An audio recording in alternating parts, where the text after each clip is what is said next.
of what can be done about those challenges and those issues. But there's also, of course, the initiatives and aspects that have already been undertaken by different institutions and organizations in Pakistan to support this ecosystem, which is, of course, why we are here today, and we have seen the kind of growth that we have discussed about immensely.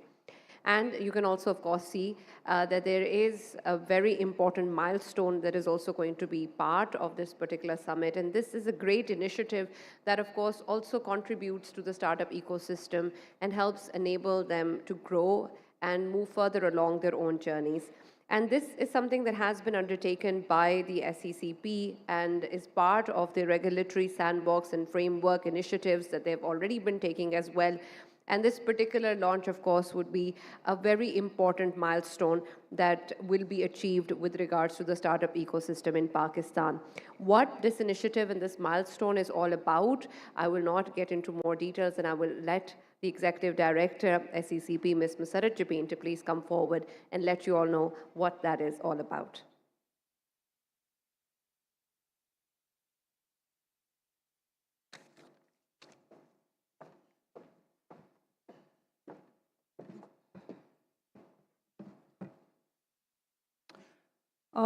Bismillahirrahmanirrahim, and thank you for the introduction, Ji. It's certainly a great pleasure being here today, of course, as we mark, another step forward towards innovation in the financial markets of Pakistan.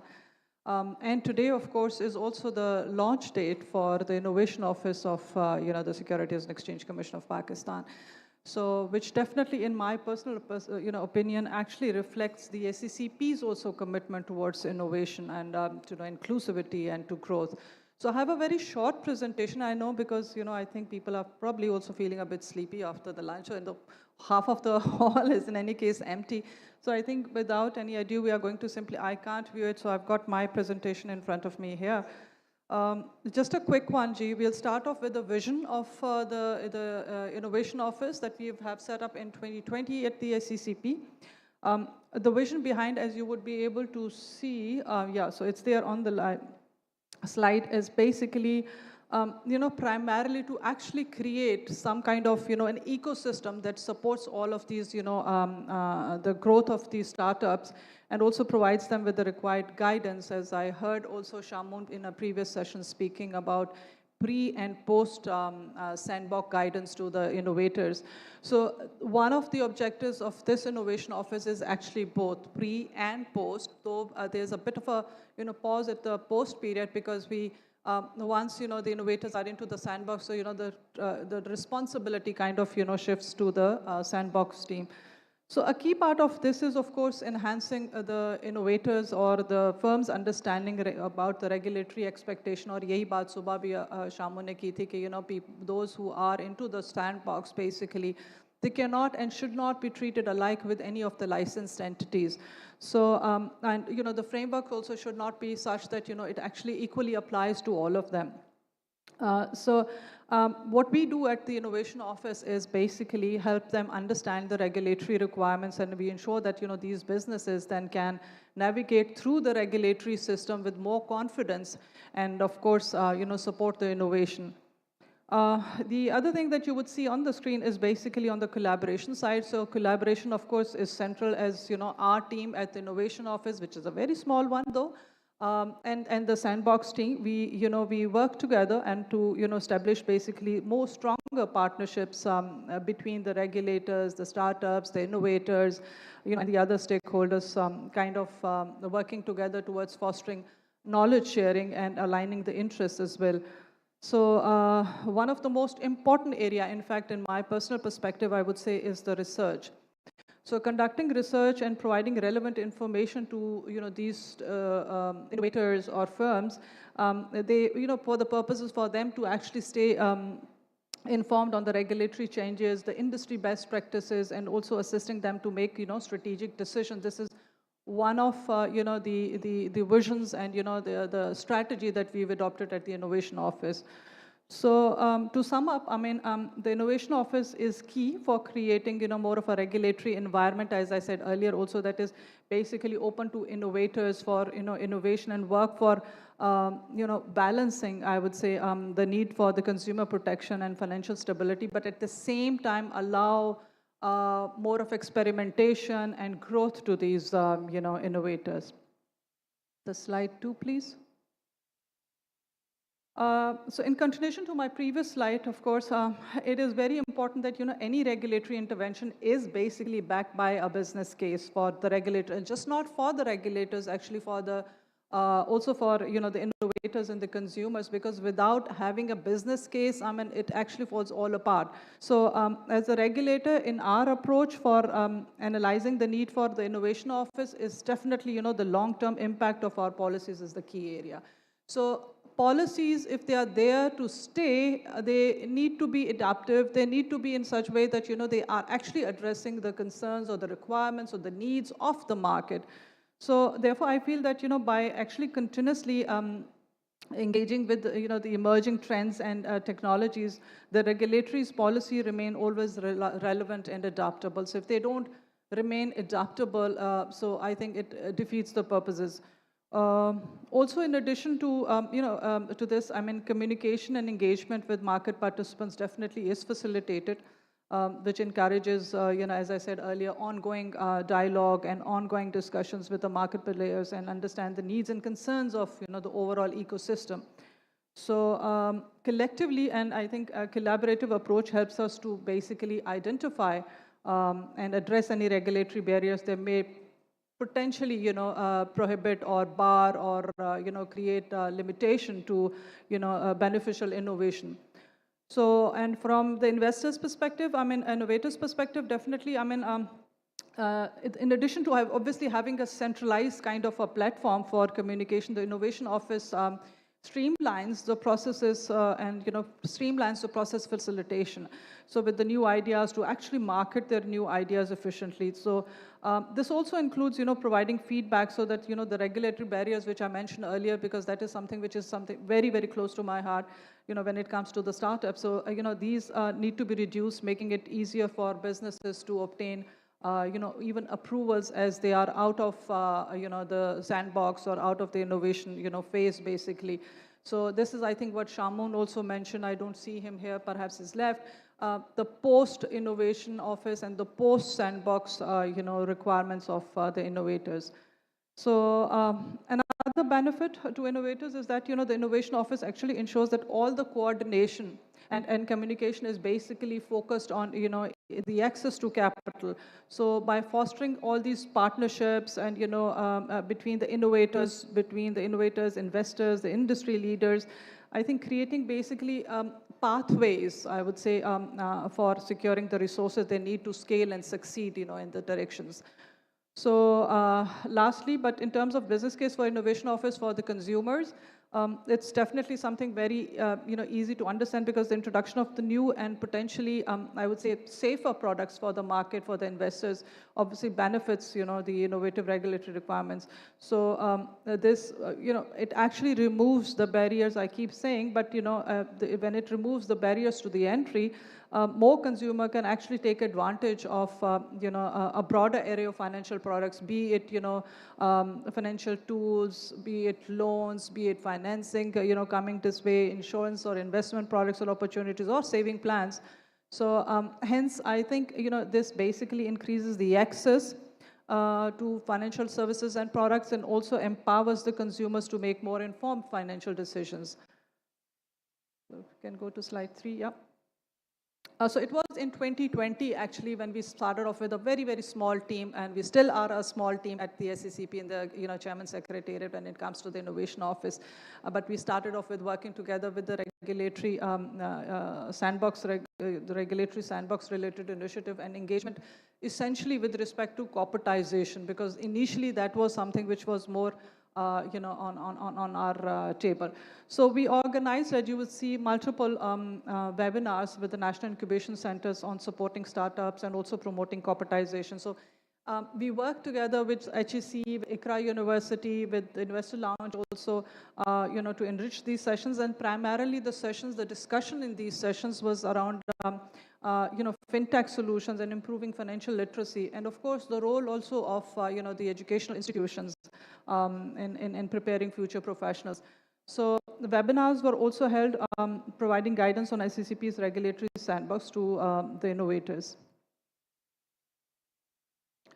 So in terms of global best practices, I probably will not go a lot in details because I heard one of the gentlemen speaking, online this morning and, giving us some insight on how it is here globally. But my, research suggests that globally, these regulators are adopting measures definitely to foster financial innovation and recognizing the potential of fintech for both, investors and the consumers.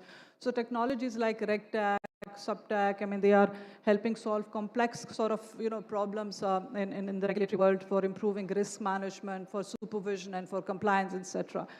So, but in the global context, for instance, I think this was something which was touched about in the morning. The Dubai Financial Services Authority, the FCA in UK, or the Australian Securities Investment Commission, their innovation offices are supported by the regulatory sandbox as key drivers for reassessing primarily the boundaries of the regulations and adapting existing, frameworks for introduction of new products and services. So the offices actively, pursue collaboration across various sectors. And again, this was something which has been, again and again been discussed in the panel discussions as well, that, essentially the collaboration does not necessarily need to be SECP with State Bank or FBR, the financial sector regulators, but also regulators beyond it, like, telecommunications, cybersecurity, or data protection agencies. So I think this is all something which is very, very essential. So, and further, promoting cross-border and collaboration is essential absolutely to, keep the pace with the global nature of financial innovation, and of course maintain an effective oversight, because in this, emerging markets, we are just not constrained by the limited, pool within the territory of Pakistan. So, and I'm sure most of you would actually know that Dubai fintech sector is enjoying a rapid growth, with investments soaring to $2.3 billion at the moment. And it is projected that this is going to go up by $949 billion by 2030. So, I mean, this is all, a lesson, something that obviously, a jerk to all of us that, we need to move forward with this and with a high speed. So a DFSA has set innovation as its key pillar. So basically, their rule book, in fact, has a dedicated chapter on facilitating innovation and, the businesses that wish to test innovative financial technology. So this is probably something which SECP also needs to review and probably consider. Yeah, on the implementation roadmap. So in our case, of course, we are intending to go phase-wise. So basically, to with respect to the scalability and of the innovation office, because my experience suggests that bringing in something abruptly or bringing something immediate would probably not work, because neither the regulator nor the the regulatees or the innovators are actually prepared for it. But so and besides, of course, the capacity constraints that we have. So in the first phase, what we are thinking is that the Innovation Office will focus on advocacy and on capacity building sessions, and also engage with the stakeholders. So these sessions will definitely raise awareness and understanding, and also foster collaboration among the regulators and the startup and the investors. So which is, I think, one of a key component within the ecosystem. And also providing our support to the regulatory sandbox, which we are currently also doing, and we'll continue doing that, and it is going to remain a key focus area. So this will include assisting all the new applicants coming into the sandbox and guiding them through the testing process within the sandbox, connecting them also with the innovators, basically. So those who have already successfully completed their testings, and also explain to them the regulators' expectations, because many a times the regulatory requirements are not easily understood. And my experience also suggests that in the past there had been actually innovators in the sandbox who basically needed some kind of a hand-holding and guidance with respect to the exact regulatory requirements. So we are going to continue with that as well. And in the second phase, of course, we plan to strengthen our research and market insights, and in the Innovation Office as such.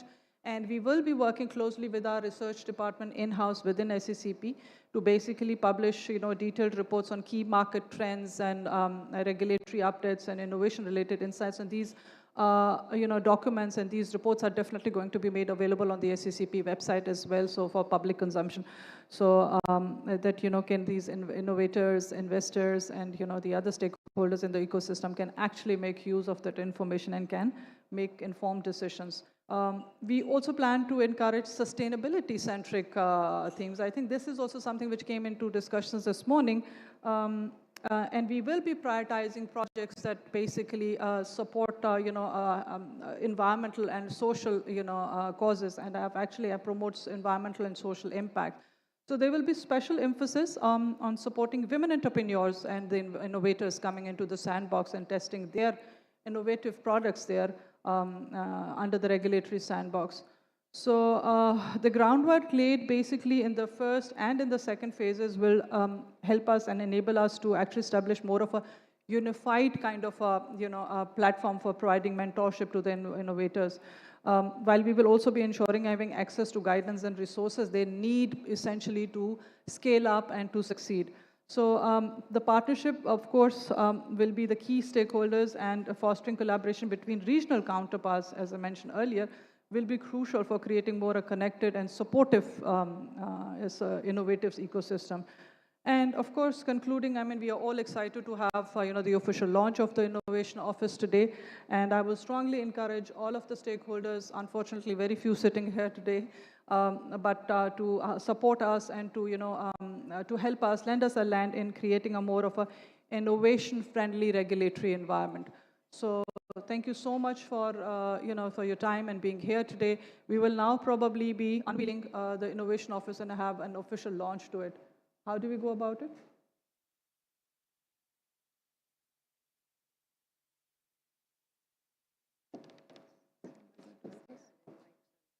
I stay here.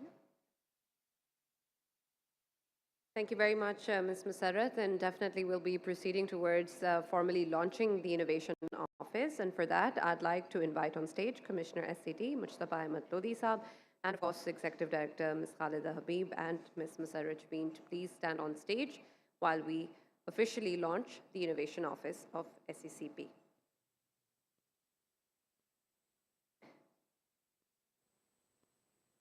Will we have someone here for the unveiling? Why don't you guys go ahead and do that, I think. Yes.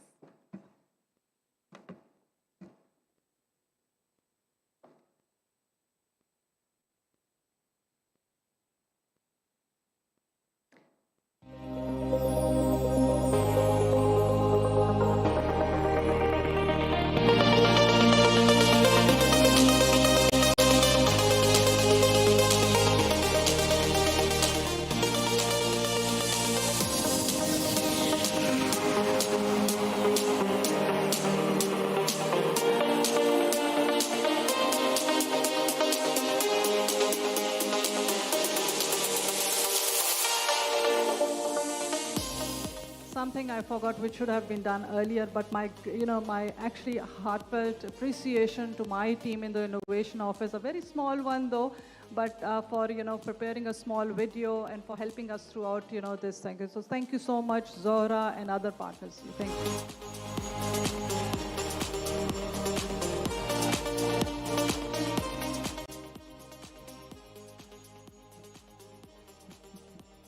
Thank you very much, and we congratulate all of the stakeholders and the SECP, of course, for the launch of this very important and integral Innovation Office, as was outlined by Ms. Musarrat earlier. This is something that will enable the startup ecosystem to grow further and, of course, connect it with the regulatory sandbox and the regulatory frameworks as well. And so we all look forward to your participation as part of this journey as well as we move forward. Ladies and gentlemen, we will now be proceeding towards more breakout sessions, and of course, as earlier, we're going to be having one of them over here in the main hall and another one in Shalimar Hall, and I'll be announcing which one we're going to be engaging with over here and in the other hall so that you may decide accordingly. And I'll request the moderators and the panelists of each of the different sessions to be aware of where their sessions are and to proceed towards the Shalimar Hall. You will be, of course, guided by the ushers as you leave this hall. For the first session, after the lunch break, we're going to be taking a look at from startup to scale up, building culture and processes for growth. And this is a session that we will be having over here. And we're going to be, of course, also moving forward to announcing the moderator and the panelists. But before that, I will also like to mention the other panel session that we're going to be having, and that is going to be Bridging Gaps with Embedded Finance, and this is about enhancing interoperability in regulated markets, and that is going to be moderated by Ms. Halima Iqbal, and is going to be part of panelists such as Nadeem Sheikh, Nayab Babar, Iklim Zaman, and Muhammad Ali.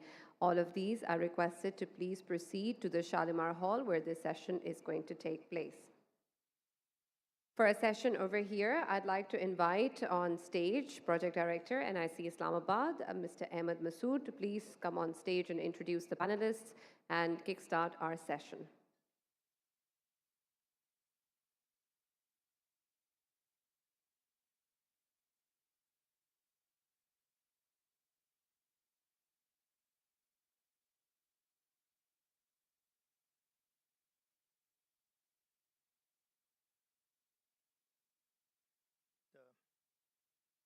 Hello. Am I audible? Yeah, okay. Thank you, Sana. So let me introduce my panel, and as I speak your names, please come and join me. So we have with us Umar Khan from Postex. Umar Khan leads Postex, a fintech and logistics hybrid providing capital upfront to e-commerce businesses through cash on delivery. His background is in financial analysis, and investment has enabled Postex to leverage big data in transforming conventional lending and logistics. They have recently raised money as well, and now are probably launching operations or have already launched operations in the Saudi market. The second panelist that we have is Sayyida Sheher Bano Kazim. Right. Ms. Kazim is currently the managing editor of The Scoop and managing director of eConnect Ventures. She was chief of staff at Cheetah Logistics and head of resource mobilization at the Pakistan Poverty Alleviation Fund. She has been in multiple roles, including working with Pakistan Microfinance Network, Pakistan Telecommunication Company, and Asiatic Public Relations Network. Next, I'd like to invite Mr. Jonas Eichhorst, Chairman BIKEA. I hope I practiced the name, Yeah. So Jonas is the CEO of Temu, which is the biggest digital bank in Vietnam. He's also the chairman at BIKEA, and he has invested in 2 other Pakistani companies. He's a regular visitor to Pakistan with a deep interest in Pakistani startups, so welcome. And finally, online, we have Zishan Ijaz from iThrive. Zishan is a partner at KPMG with over 15 years of experience in auditing, financial reporting, and internal audit. He also serves as the chairman of the Economic Advisory Committee at ICAP and as a council member for the Institute of Chartered Accountants of Pakistan. Right, so thank you for joining everyone, and to those people who are still here. We are looking forward to a very exciting panel because we are looking at the differences that take place when a startup starts to scale. And the core areas of discussion today would be about culture, building scalable processes, and aligning vision and growth strategies as businesses grow. So without further ado, let's start. So Umar, my first question would be to you.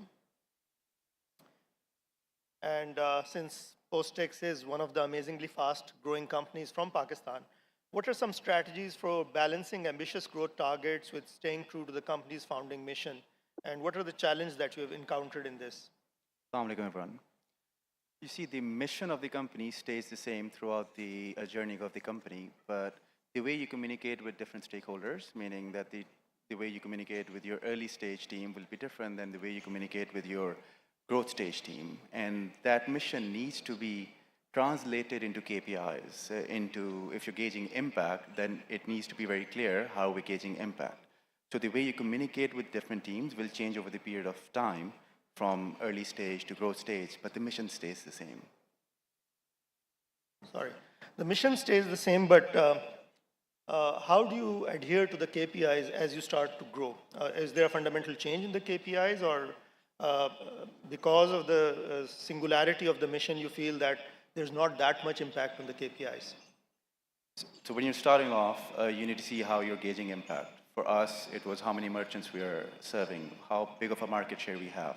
And once you reach a certain level, then that changes into more around business, how you're doing as a business, how much revenue you're generating, how much revenue you're able to generate from each of the merchants that you're serving. So first you need to focus on at early stage because you're focusing on the impact, so you need to focus on how many merchants or how many customers you have. And then that transitions into what can you get out of those customers as a business. So that changes over the period of time. If you start with the focus on making money, then you might not be able to create impact. So first you need to focus on impact if you are an impact-driven company, and then that changes over the period of time into more business-centric approach. Right, thank you for that. And I agree with you that initially the focus is on hardcore customer discovery, but then it's more on building processes and efficiency as you start to grow. I'll move the question now to Sherbano. And the question is almost the same, but slightly different. And since you have been in multiple roles, I would like to know, how do you ensure your initial vision remains aligned as your company scales? And subsequent to this, I also want to ask, are there adjustments or pivots that become necessary as you start to scale? All right, so I found that in all my roles actually, the vision has always remained the same, even decades into the company existing. But what we have done over time is rework the goals, the strategic goals that align with that vision. And those take into account external factors, much like COVID, for instance, which throw your way of doing business, the norms go out of the window. And then also the day-to-day goals we set for ourselves. So the KPIs, as Umar mentioned, those change, but they're all going towards the same broader vision. Within my role in the microfinance sector, the goal is to provide financial services. The how we do it and how, to what scale we do it, those may change. And pivots absolutely are necessary. And for that end, what we tend to do is work closely with our teams, certainly with the leadership, but also the lowest level of HR up, because from our front-facing staff up to the top tier, we want them to buy into that vision, and we want them to work out the values and goals that allow us to attain that vision. Right, so I have a follow-up question as well to you. And I would want you to basically know that since you've worked in large companies and you have worked in a startup and now you have launched your own company as well, what is the difference between an established company's KPIs and a startup's KPI, especially when they start to scale? Because the larger company is also trying to innovate, but this company is moving from a smaller early growth pattern to a scale pattern, which means that the KPIs are changing and the focus is changing slightly. So starting out, we tend to have few people who bought into the idea of what we're trying to achieve, who believe in the possibility and therefore are committed to getting where we want to go. But there's a few people wearing multiple hats, and KPIs tend to be a lot more fluid. We're all trying to get as much done as possible. As we start structuring the organization, and the minute you start scaling, you need structures, you need systems, you need processes that are defined, you need documentation available so that other people can step into roles, new people coming in are not lost. Starting out, we have the few people who are figuring those things out for us. Thank you. Jonas, so you're in a unique position and you're basically operating in two different markets. Both are developing, Vietnam more so. So my question to you would be that we have seen that Vietnam has been very successful in scaling startups. What can Pakistani companies learn from Vietnam and their model? Yeah, thanks for the question and thanks for having me. I think every market is different, so the ingredients are a little bit different, but the problems underlying are also the same. So whether you're talking about startup, whether you talk about a scale up, whether you talk about Pakistan, Vietnam, Singapore, it's always people. It is always how do you get people to work together efficiently? How do you motivate them? How do you align them? And that's easy if you're a startup with just 3 people and friends who've been doing many university projects together. If you end up with 20,000 people, it's very hard to keep 20,000 people aligned in the same direction and motivated. So I think it's less of a culture, what can Pakistani companies learn from Vietnamese companies? It is more what can startups learn from scale-ups, what can scale-ups learn from larger companies, from established companies, because I was very fortunate early on in my career. I worked for Lufthansa, the biggest airline in Europe, 120,000 employees. Everybody talks about big companies being slow, boring, political, but you go in and you talk with the people, nobody wants to create a terrible company. It's just really easy once you hit scale to have so many different personalities, interests, types, but it's very, very hard to keep that aligned. And so I think that's the bigger question for companies. And in Pakistan, we haven't seen a lot of companies scale yet. So usually you don't really know what the game looks like at that next level. So having that exposure and trying to look around the world, whether it is Vietnam, whether it is other markets, but trying to see what the next level looks like. So is there a difference in the level of support from the regulators or the government in Vietnam, which we can probably, because this is a very good forum to put that forward? I broadly would classify startup ecosystems into 3 types. So I got into the startup world through Singapore. The Singaporean startup ecosystem works because of the government. Then there are countries where the startup ecosystem works independent of the government. And then there are some countries where it works despite the government. Vietnam, I think, is mostly independent. Right. So we'll tackle this question more, and we'll try to see, how do we move the needle from wherever we are to for the startup ecosystem. So Zishan Saab, my question to you. Peter Drucker famously said, that culture eats strategy for breakfast. And Jonas also mentioned the importance of team. You have had a very rich and varied experience. How do you build great teams in the companies that you've had the opportunity to work with? Well, thank you, Ahmed. First of all, I would like to congratulate SECP and obviously Yaqub Saab, the chairman, to holding this successful summit and launching of the sandbox. Great idea, and I think we needed that to take things forward. Coming to your question, the great teams. This is something, there are a lot of things to be said about, but when it comes to startups, there is a different mechanism. There is a different thought process.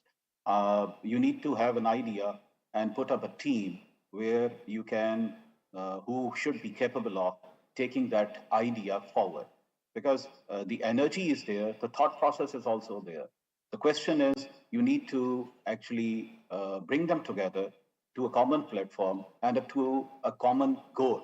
And apart from that, another important area is that to sustain that energy, to sustain that team, because when it comes to startups, there are possibilities, there's an ups and downs, there are hiccups and there are issues.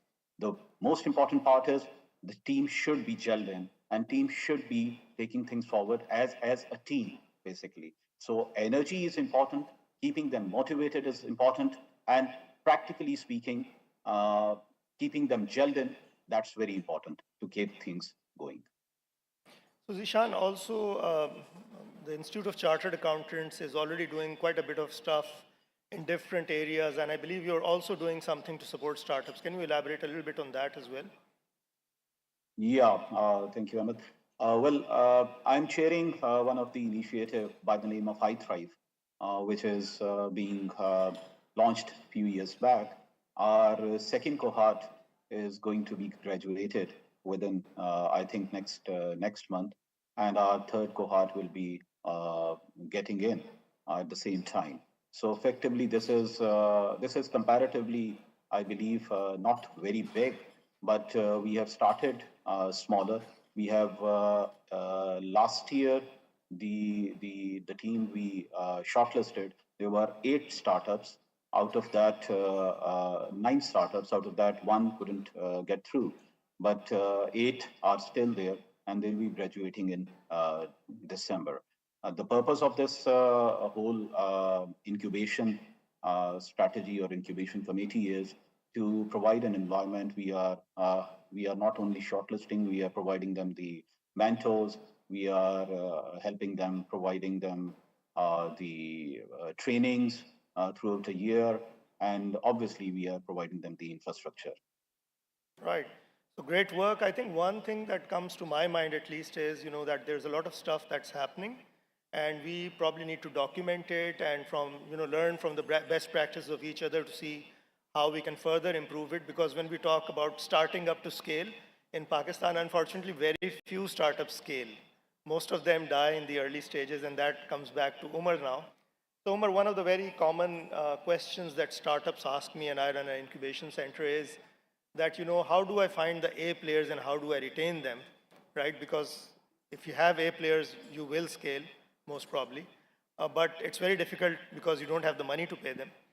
And secondly, how do you maintain the enthusiasm and avoid burnout as these team players grow with you? I think when you're hiring your first team, it needs to be very mission driven. They need to believe in the idea. They need to believe in what you're doing. Obviously, people coming from different backgrounds will have different ways of doing things, but they need to be at the same time coachable as well. So when you're building your first team, you're looking at people who believe in what you're building, who want to give their 110% to that, just like you are willing to put in. And you have to lead with an example. So if you're expecting somebody to put in 10 to 12 hours every day, you have to be able to put in 15 to 16 hours, and you have to lead from the front. That's what they look up to. If you're kind of a leader where you expect others to do first and then you're just gonna boss them around, they're not gonna stick around, because as a startup, you don't have enough money to pay them. And the only thing that you can work on is a mission, is an impact. So as long as your mission is impact driven, people will stick around because they want to matter. And when you're working with your close team, people want to be heard. People want to feel that what they're doing matters. So as long as what they do matters, and if they're heard, they're happy. Okay, thank you. I'll come back to this question again, but Sherbanu, Cheetah was a fairly large company when you were heading the HR operations. How were you keeping your employees motivated, especially the star ones, so that they stuck to the company? So we did the usual sets of activities with the staff, the sports and the entertainment and the dinners and all of that. But everybody does that. What we did try to do was communicate often and keep the doors open so that people could come back with what they were feeling. Over the years, I've seen that burnout feeds on confusion. It feeds on a perceived sense of unfairness. So when people who are giving the 110%, 90% of the time, see that there are people who get away with giving 10%, 100% of the time, they need to know why that's allowed, why that's acceptable, or they need to see the change happen. And they need to, while people need to know that what they do matters, they need to see that they're making a difference, they also need to see what they produce in that time and effort being used, being taken forward, and credit given for what they've done. So just communication, and that's true actually across all companies, big, small, startups, old ones. I agree, but you said something very important. What sort of metrics were you using to determine who's working 10% and who's working 90%? Because there's also this corollary of smart work versus hard work. So, well, different team leads handled it differently, quite honestly. So there were groups like the entire tech department that had very clear deliverables of what they had to achieve. They had shorter sprints. And what each person was able to do was visible. But that their team leaders did play favorites, absolutely, because that is human nature. I'm not willing to accept that that didn't happen. So there were some people who got away with doing a little bit less. Across the board, we did try to have smart KPIs. We did try and make sure that there were measurable deliverables for each person. And then we set up reward systems for people who achieved certain targets. And really, between rewards, punishments, and trying to get each team to take responsibility, we got by. Okay. So Jonas, you talked about Lufthansa, and Umar said leaders lead by example. And after a company like Lufthansa, you've come to the startup world. And so what is culture in your mind? What is a great culture and how do you build it? What are the building blocks? So I'll give the example of Timo, the digital bank in Vietnam. So we're about 240 people. I landed in Karachi this morning. I didn't check in with a team in Vietnam. I'm heading on to the US for 2 weeks on Friday, and I'm not worried. I'm not worried about whether the team is going to give 110%, 150%. We have an unlimited leave policy. We don't care, which was actually legally hard to do in Vietnam, because if you have unlimited leave, how do you actually, even when people terminate, how do you do leave days and all that stuff? But a great culture, for me, is that good stuff happens outside of policies or rules or stick or carrot. Of course, that stuff exists if it is required, but if you need it, it's already a symptom that something is wrong with the culture. So primarily you're saying it's trust, responsibility. It is creating the passion.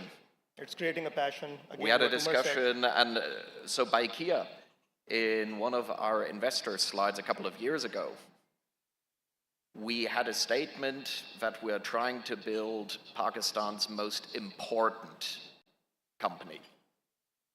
Not most profitable, not most valuable, not biggest by employees or whatever, but important. Why important? Because what is IKEA ultimately doing underlying?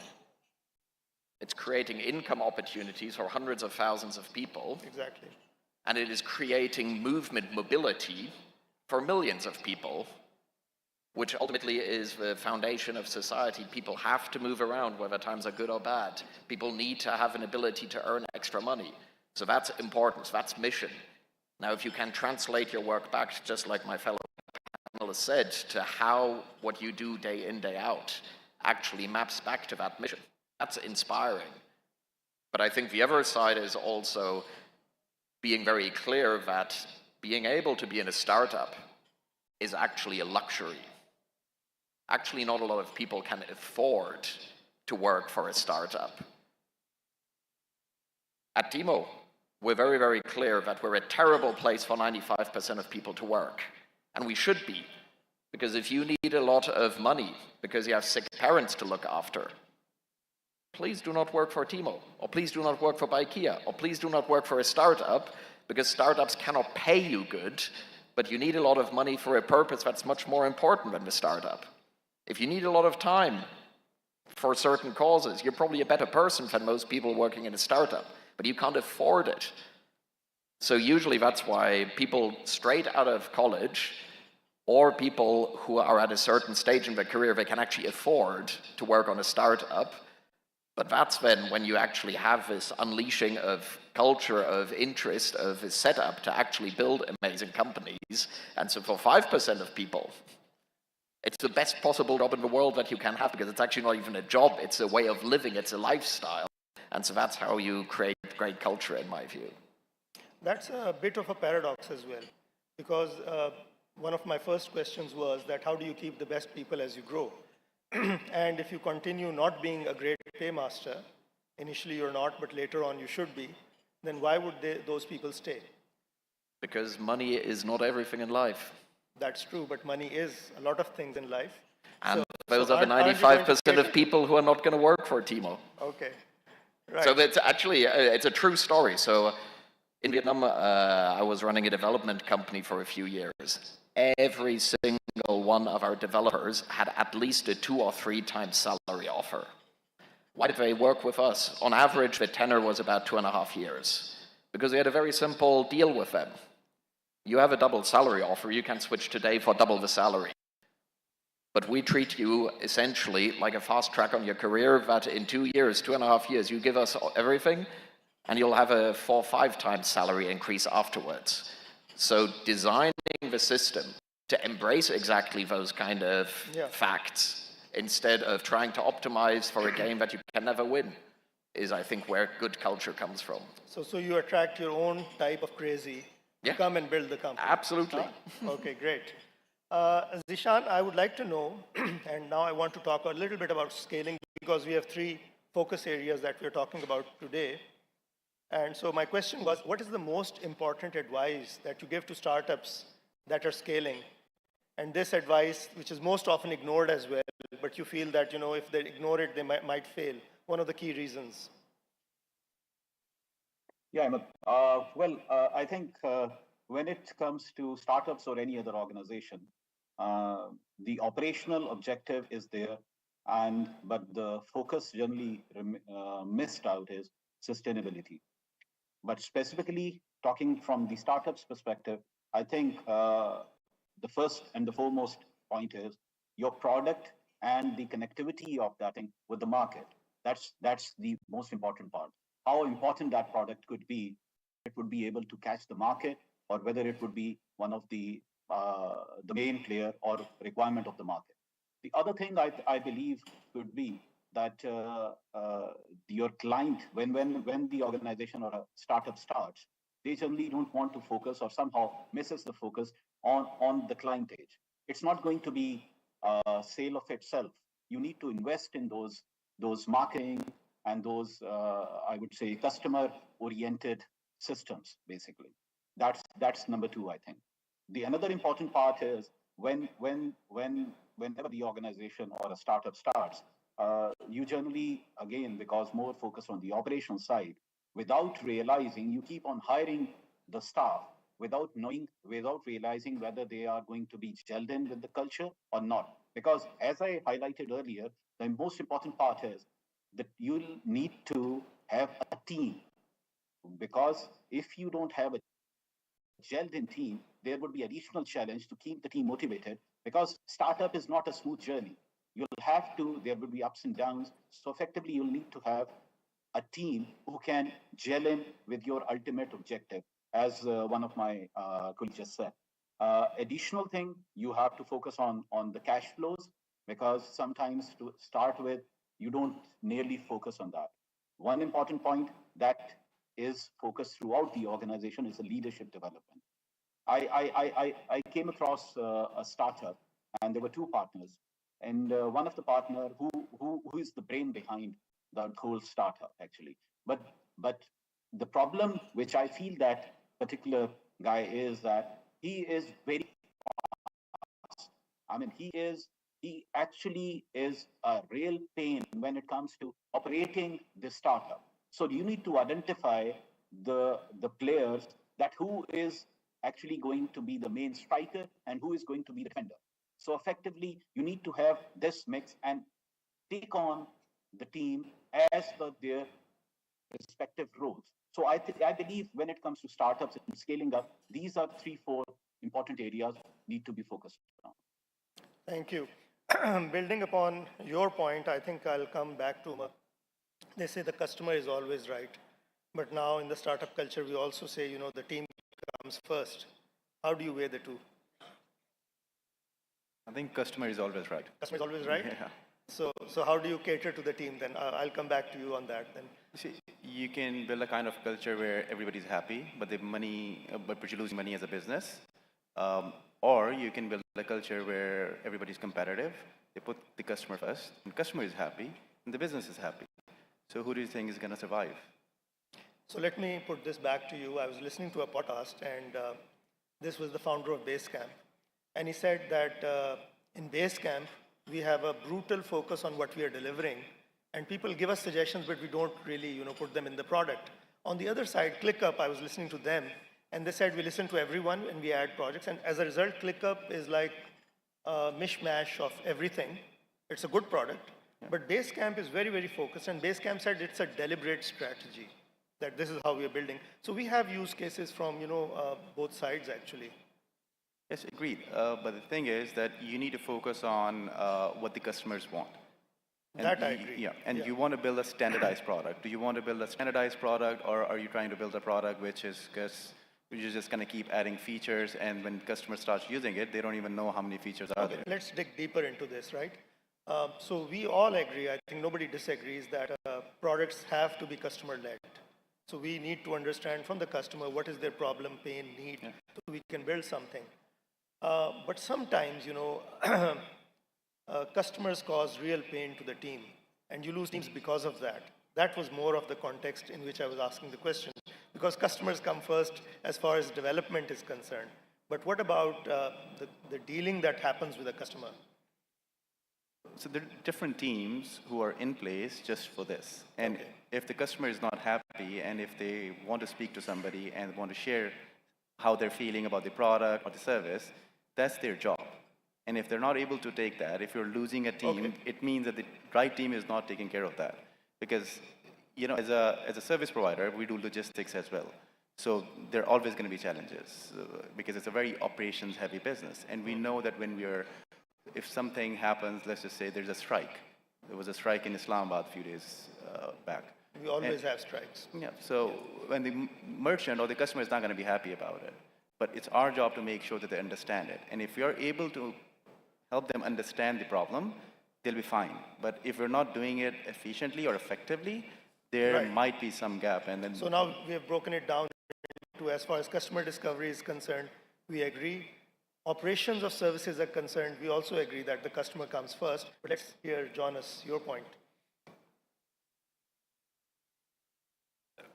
Maybe the Asian perspective, East Asian perspective is beautiful words are not true, and true words are not beautiful. The customer definitely is not, in my view, always right. Because does the customer want to pay for stuff? Half the time, no.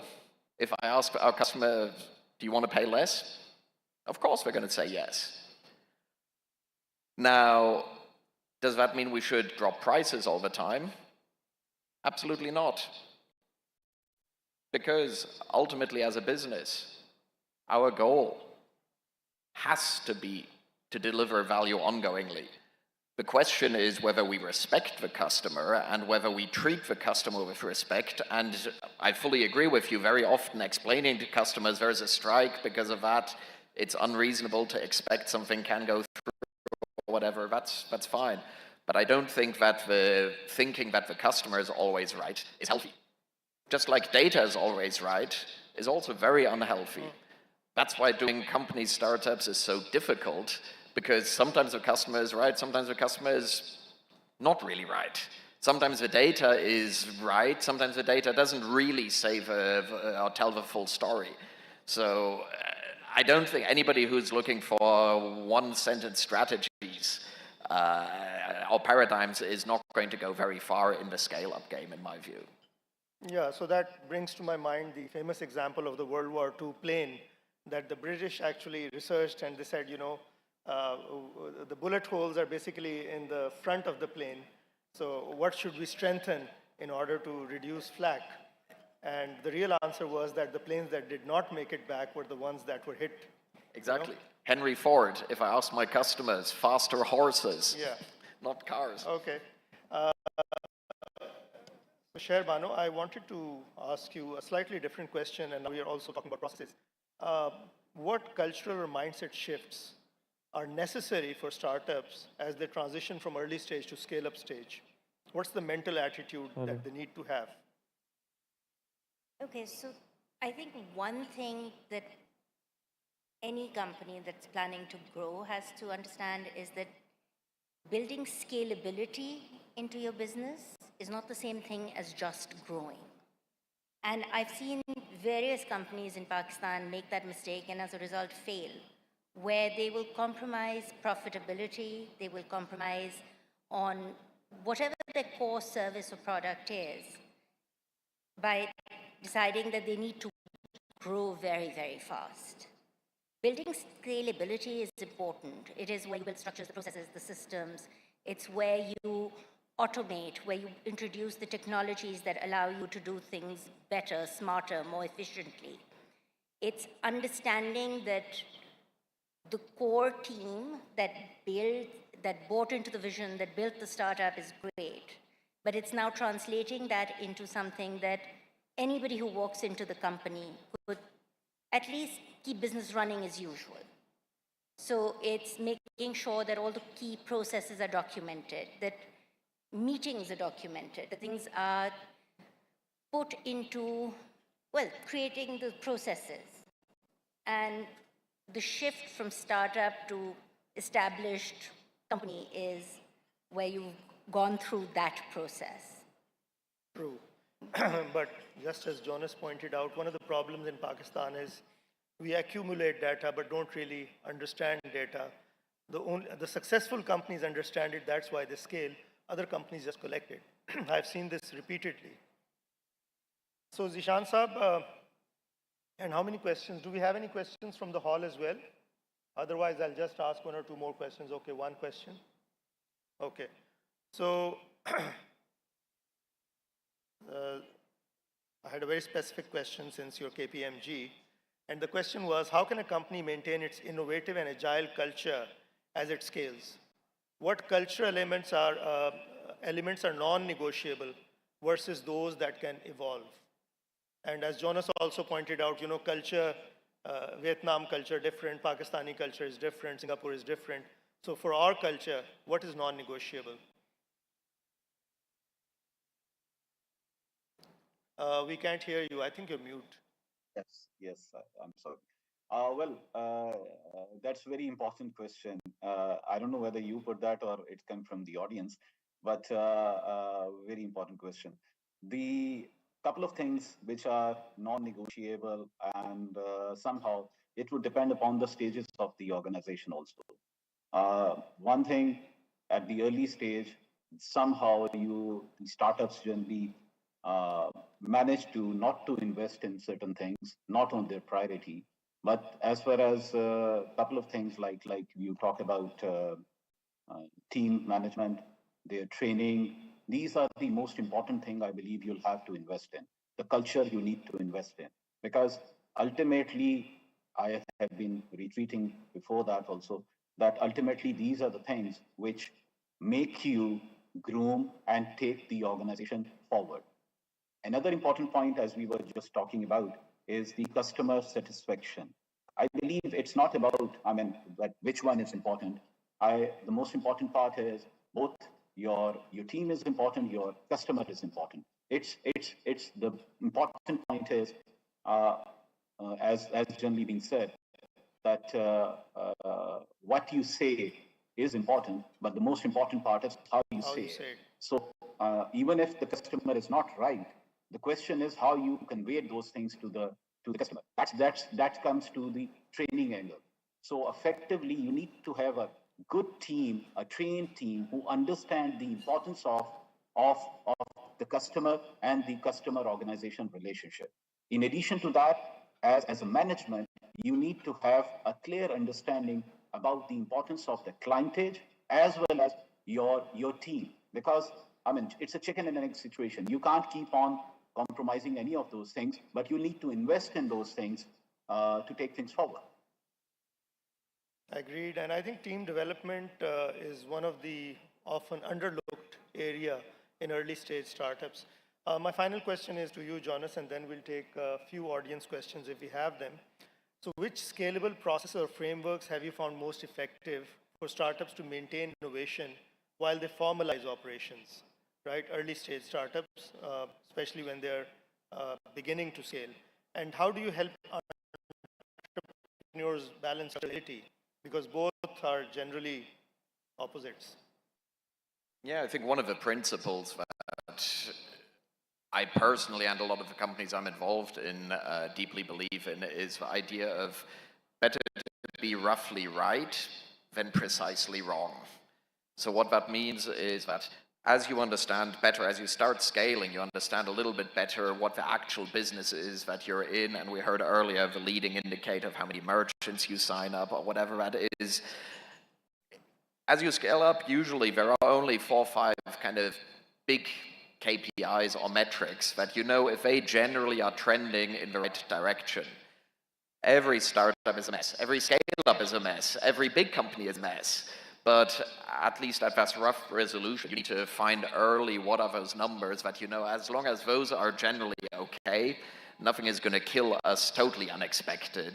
But what I find a lot of companies do is they will be very siloed and they will get very, very precise in a certain area, but totally overlook a different part of economics, whether it is overhead costs because they only focus on direct unit economics, whether it is retention because they only look at acquisition or whatever that is. But figuring out those 4, 5, 6 metrics. At Timo, for many years, it was 7 metrics. That was all I cared about, and that let me sleep at night.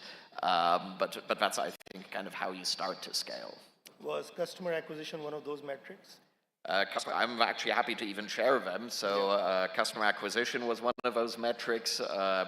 Bizarrely, even though we're a bank, but we were probably the first bank in Vietnam which was looking at GTV instead of deposits, because that gave us a sense of how engaged customers were. Certain conversion rates, overhead costs was one of them, and unit economics. And so with that kind of course, every company again is a mess, and we're definitely far from perfect, but at least there's no kind of huge thing that one morning you wake up and suddenly realize, oops.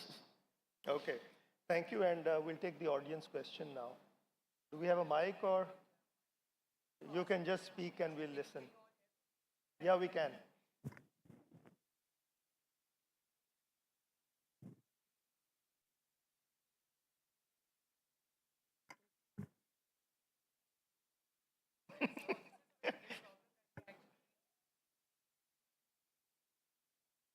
Hello. I believe, can everybody else help me here? Now we can. Yeah? All We right. could hear you otherwise also. Okay. Yeah. So now, with that being said, I just actually wanted to shed a spotlight on a part of the conversation we're having today, which is on team dynamics. So in 1904, IBM hired its first person with disability, and those people actually helped push IBM become a very big giant during the first 2 world wars, right? And in 1956, they developed the shoebox, which was the voice recognition software, and that was, they created it to basically develop communication internally amongst people with disabilities. People like Stephen Hawking went and actually used that technology. Now that technology is in everybody's phone by the name of Alexa, Siri, वगैरह. So there's a lot of innovation when you work with people with disabilities. Now I wanted to ask, in terms of all 3 of your organizations, can you comment a little bit about how Pakistan can actually take advantage of this? Because Pakistan actually, how would you say, struggles with a higher rate of disability than the rest of the world. It's 15% around the world, in Pakistan it's above 20%. So how can you take advantage of this, and how can you innovate using this and using this as a basis to move forward? Please. So, brief answers. Umar, you got the question?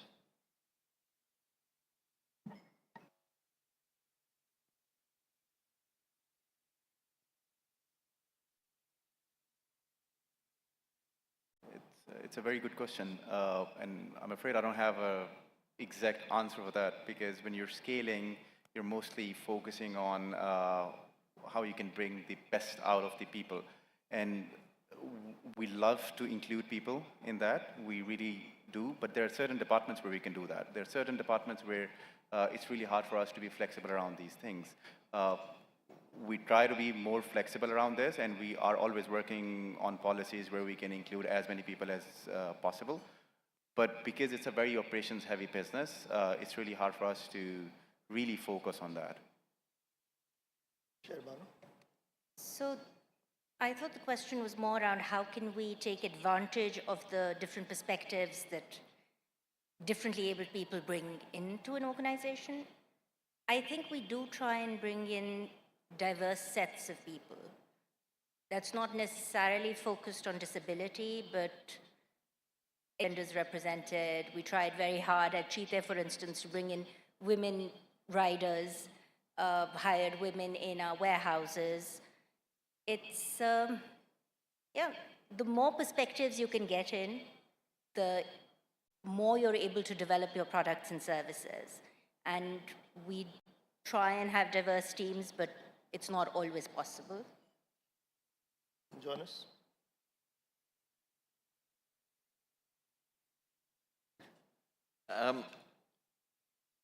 So a company I invested into, actually, sorry, I didn't invest, I'm on the board of as an independent director, is an insurance company called WADA.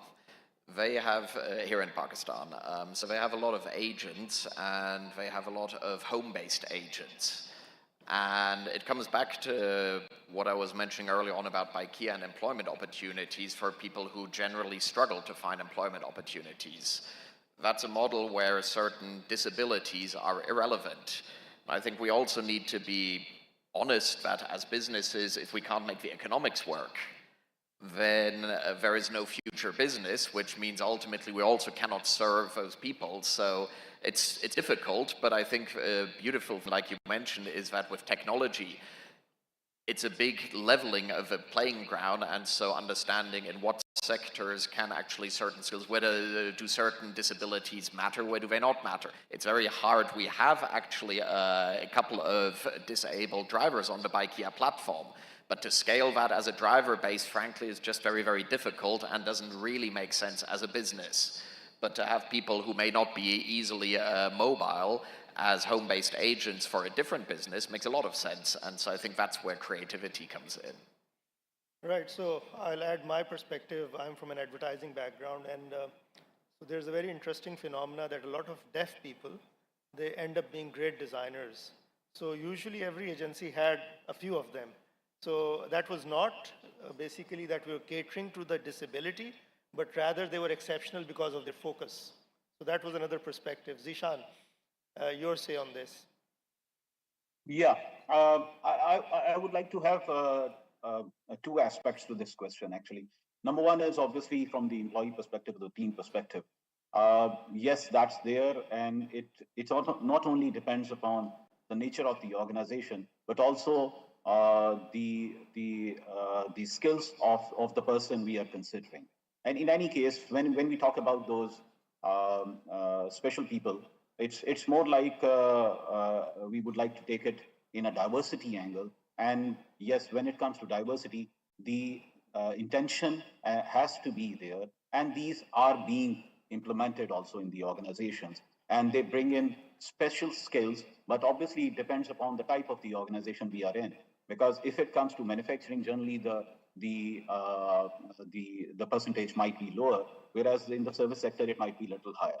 On the other hand, another angle I would like to highlight, for example, these people or the special people, when it comes to startups and something, another important point is whether there is a working going on from the startups perspective to facilitate them to be an important part of the work of the people living they are in, basically. So I would also like to highlight that from the iThrive's perspective, we inducted a startup last year, and the team is into developing a study material and everything, and material which is for the visually impaired people. And I am not recalling the exact name of the language, but they call it.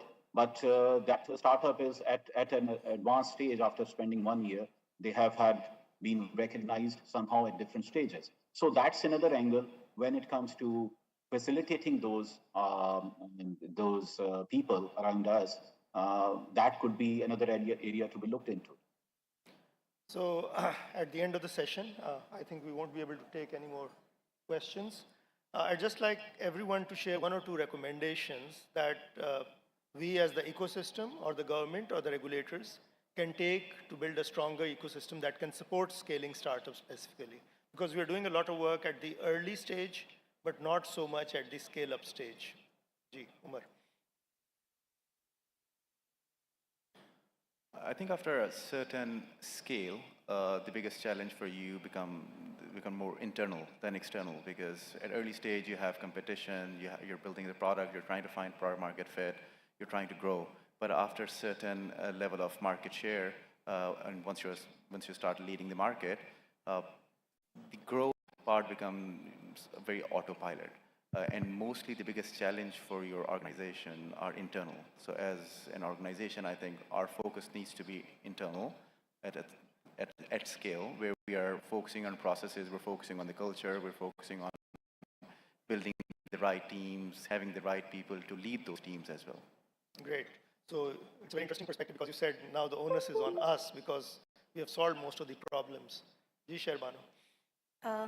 I'd like to see a lot more forums and spaces where entities can come together and share experiences, not just best practices which get published, but talk about what's gone wrong and what we think we could have done better, and see what others have done better. And that also creates a little bit more space for mentorship and guidance from people with more experience. Interesting. So like the Y Combinator alumni, they're very, very supportive on startups that are scaling there. Okay, Jonas? Yeah, slightly building on what my fellow panelists said, but I think from a regulator, you want predictability. Predictability. You don't want bad surprises, so there's enough stuff internally we need to worry about, but as long as we know that externally there's no bad surprises coming, of course any support, it's always nice, but that's almost secondary. The first is just no surprises. Very good. So predictability. Well, that's one of our long-standing, demands actually. And Zishan, what would be your comment? Well, yes, a couple of things I would like to highlight actually. Number one is that there are a lot of firms working, different groups, they are working on that. So I think we need to pool up. And everybody is working, so pool up and slightly go bigger on that. Another area is, I think, from the regulator's perspective, we need, as rightly said, we need to be a little bit consistent on things, and we need to have regulations to facilitate. There are a lot of challenges when it comes to startups, which they have to face on the operational angle. We should be facilitating them, not to adding some different complications for them. So that's another area I think we should look into. The third part would be from the mentors, or I would say trainers, or from the investors' perspective. We need to be on the ground. We need to understand the importance of the ideas and the people who are actually trying to put their efforts for those startups. We need to be there to guide them, to take them forward. So I think these are the three takeaways I would like to have. Very insightful. In the end, I'd like to thank all the panelists for some very, very insightful nuggets. And a lot has been left unsaid as well because of the paucity of time. But I think it was a good session, and I hope that SECP will also, sort of take out these recommendations and create a policy paper on this as well. So thank you, Umar, Sherbano, Jonas, and Zishan. Wonderful having you here, and thank you, SECP, for this great initiative and sort of organizing all the ecosystem together. Thank you.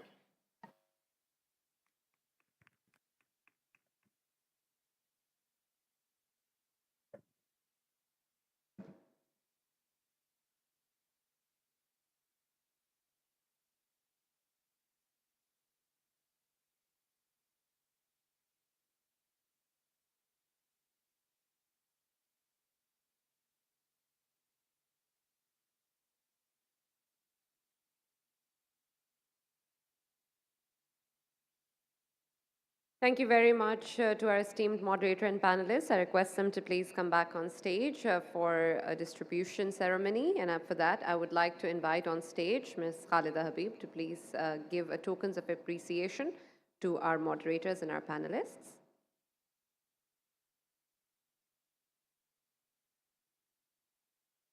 In no particular order, CEO Postex, Mr. Umar Khan.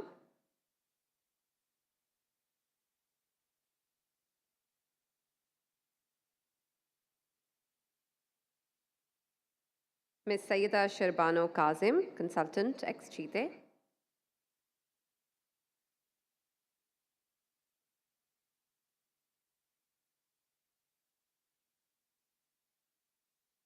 Mr. Jonas, Executive Chairman, Baikia.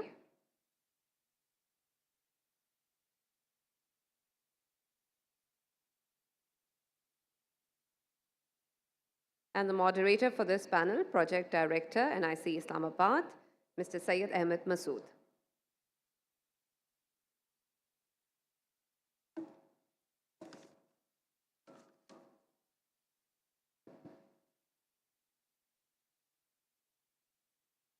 Thank you very much, Ms. Khalida, and thank you once again to our moderator and our panelists for a wonderful session. Ladies and gentlemen, we will now be moving towards our next session, which is going to be another panel session, which is, of course, going to be part of the breakout sessions that we're having.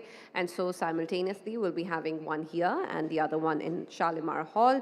And so as I take your names for all the panelists and the moderators, please see to it accordingly if you want to stay in this hall or move to Shalimar. Our next session for this hall is going to be on innovative financial solutions in the digital space with regards to SMEs, education, fractionalized financing, and more as part of the startup ecosystem. This will be moderated by CEO Zood Pakistan, Ms. Noreen Hayat, and I'll request her to please come on stage and introduce the panelists as well. For everyone who wants to attend the other session, that is going to be on peer-to-peer lending, unlocking new avenues for alternative financing. That is going to be held in Shalimar Hall, moderated by Additional Joint Director, SECP, Dr. Adnan Akhtar, and of course, as part of esteemed panelists who are going to be sharing their expert opinion on this topic, which include, of course, Kasra Zunair, Mohammed Qasim Saya, and Kamran Zubairi. I request them to proceed to Shalimar Hall. And I'd like to invite Ms. Noreen Hayat, CEO Zood Pakistan, to come on stage and kickstart our panel session with regards to innovative financial solutions and also introduce the panelists. Over to you, Noreen.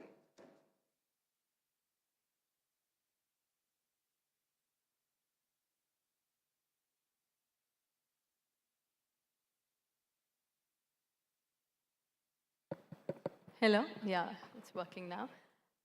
Without further ado, I would like to call this team panelists here. Kamran Azim Sir, CEO of Talim Finance. Ryan Said from Abhi Finance. He is heading sales at Abhi. We've got Amar Habib Khan. Is he still amongst us? The CEO of National Credit Guarantee Company Limited. Is he still here? I think he'll be joining us soon. And joining us online is Arif Lakhani, the CEO and founder of Kiss Bazaar. So I think Arif should be, Amar should be hopefully joining us soon. But without further ado, so the topic today that we are looking into is actually very interesting and something that we all have been working on, which is fintech innovation. And primarily in the credit field, because all of us over here are somehow linked to credit and how we can secure credit, whether it's in terms of guarantees or otherwise giving our credit. And these are numbers that we talk about again and again, but I think it's always important to reiterate to understand the urgency and the need for it. So, as we're all aware, Pakistan's access to credit in particular it's in a dire state. It's, as Karen Dadan, the state bank state, it's under 2.4% credit that is being given out to the total population. And, we know, so, there are varying numbers on this, but between microfinance and, commercial banks, we have about 12 million borrowers. In over 75 years of our existence, we've been able to, unfortunately, only give out credit to just, 2.4% of the population. And of course, there are various reasons for it, ranging from lack of credible data, to lack of collaterals, to the lack of ability to understand risk. And unfortunately, these limitations do not only have repercussions in terms of how people manage liquidity, but the repercussions are far beyond. And in Pakistan, one of the repercussions is that on education, starting off with one of them. It's estimated, and of course, Kamran Sahab, I'd like you to touch upon this. They say that in Pakistan, financial constraints are one of the most significant factor in high dropout rates. And, recent studies, 20% of students drop out before reaching grade 10. And even, a much more bigger, difference when it comes to women. It's 52% females. They have to drop out before the grade of, before grade 10. So You know, I'd really like to hear from you, what is Taaleem Finance doing in the field of education finance, and how is it trying to contribute to this huge issue of school dropouts? And you've actually been in the field of microfinance. You've been doing conventional microfinance, and now you've seen that evolution towards digital. So I'd also, while you're talking about this, like you to touch upon how the role of field officers has evolved, from on ground, and how have they adopted technology?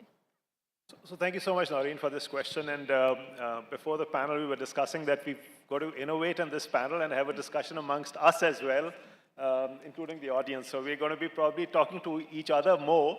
And, the audience is more like the panelist here, right? So in terms of your question, Noreen, the fact that, when you're looking at a space like education finance and financing into a space that's never been done before, one of the first factors to understand is to understand the business that you're in, right? When you go into a specialized area, you're, as an early stage company, you're wanting to go into a space where no one's been before, so you don't have experience, data. So the first thing is to put aside all those fancy terms like algorithms and credit scorecards on one side, and you start understanding this new class of asset first, right? So the first thing that we started doing was we said, okay, if we are going to go into education financing, we will first understand the nature of the business that these low and middle cost private schools have. And believe me, to this date, it's been 5 years since we started our program. Every day we learn something new about the target audience. We understand that every school has a different dynamic. Some schools are funded by PEF or SEF. They have different structures. Some schools are franchises of big names, but they're running as franchises. So the fact that once you're going into such a huge area, and as you mentioned, the numbers are staggering, right? So there's an estimate that there's a need of around 2.5 to 3 billion US dollars into education financing only in Pakistan, right? And if you add India, it goes up to like 15 billion. So if you want to understand the market, that's first. Based on that understanding, then you start leveraging on data that you build yourself and the credit behaviors that you start to understand. And that then feeds into, as you said, the development of the field officers. So because Taaleem is not a microfinance institution, a confusion that even you had in the beginning, we're an NBFC. So what it does is that it helps us provide relevant financing to an education institution. And that's where this becomes an extremely important engagement. We are able to go into this institution, understand their actual need, and then prioritize the need for them, right? So that they are able to not only utilize the funds effectively, their credit behavior stays, good enough for future lending, future borrowing, but it's also important to have impact of what they're doing, right? So our focus is build a team of field officers. We call them school development executives. We don't call them loan officers. They go into the school. Once they've understood the need and they've understood the eligibility, then there's a deployment plan. There's a complete utilization plan that is made to make sure that whatever, so if they want to install solar panels in their school, or if they want to change furniture or add a classroom, every aspect needs to be done as per a utilization plan. That's where this engagement becomes very, very important. So just to conclude on this, the fact that when you're entering a new space, the first factor before jumping into technology in terms of the decision making is to use technology to gather data, build your own understanding of the nature of this class, which is education financing, and then proceed. We feel that we've been able to demonstrate that with this approach, this is an amazing area to work in. And I feel that we've at least laid the foundation for other education finance potential companies to come into the market, because we're still the only ones that are targeting the entire ecosystem.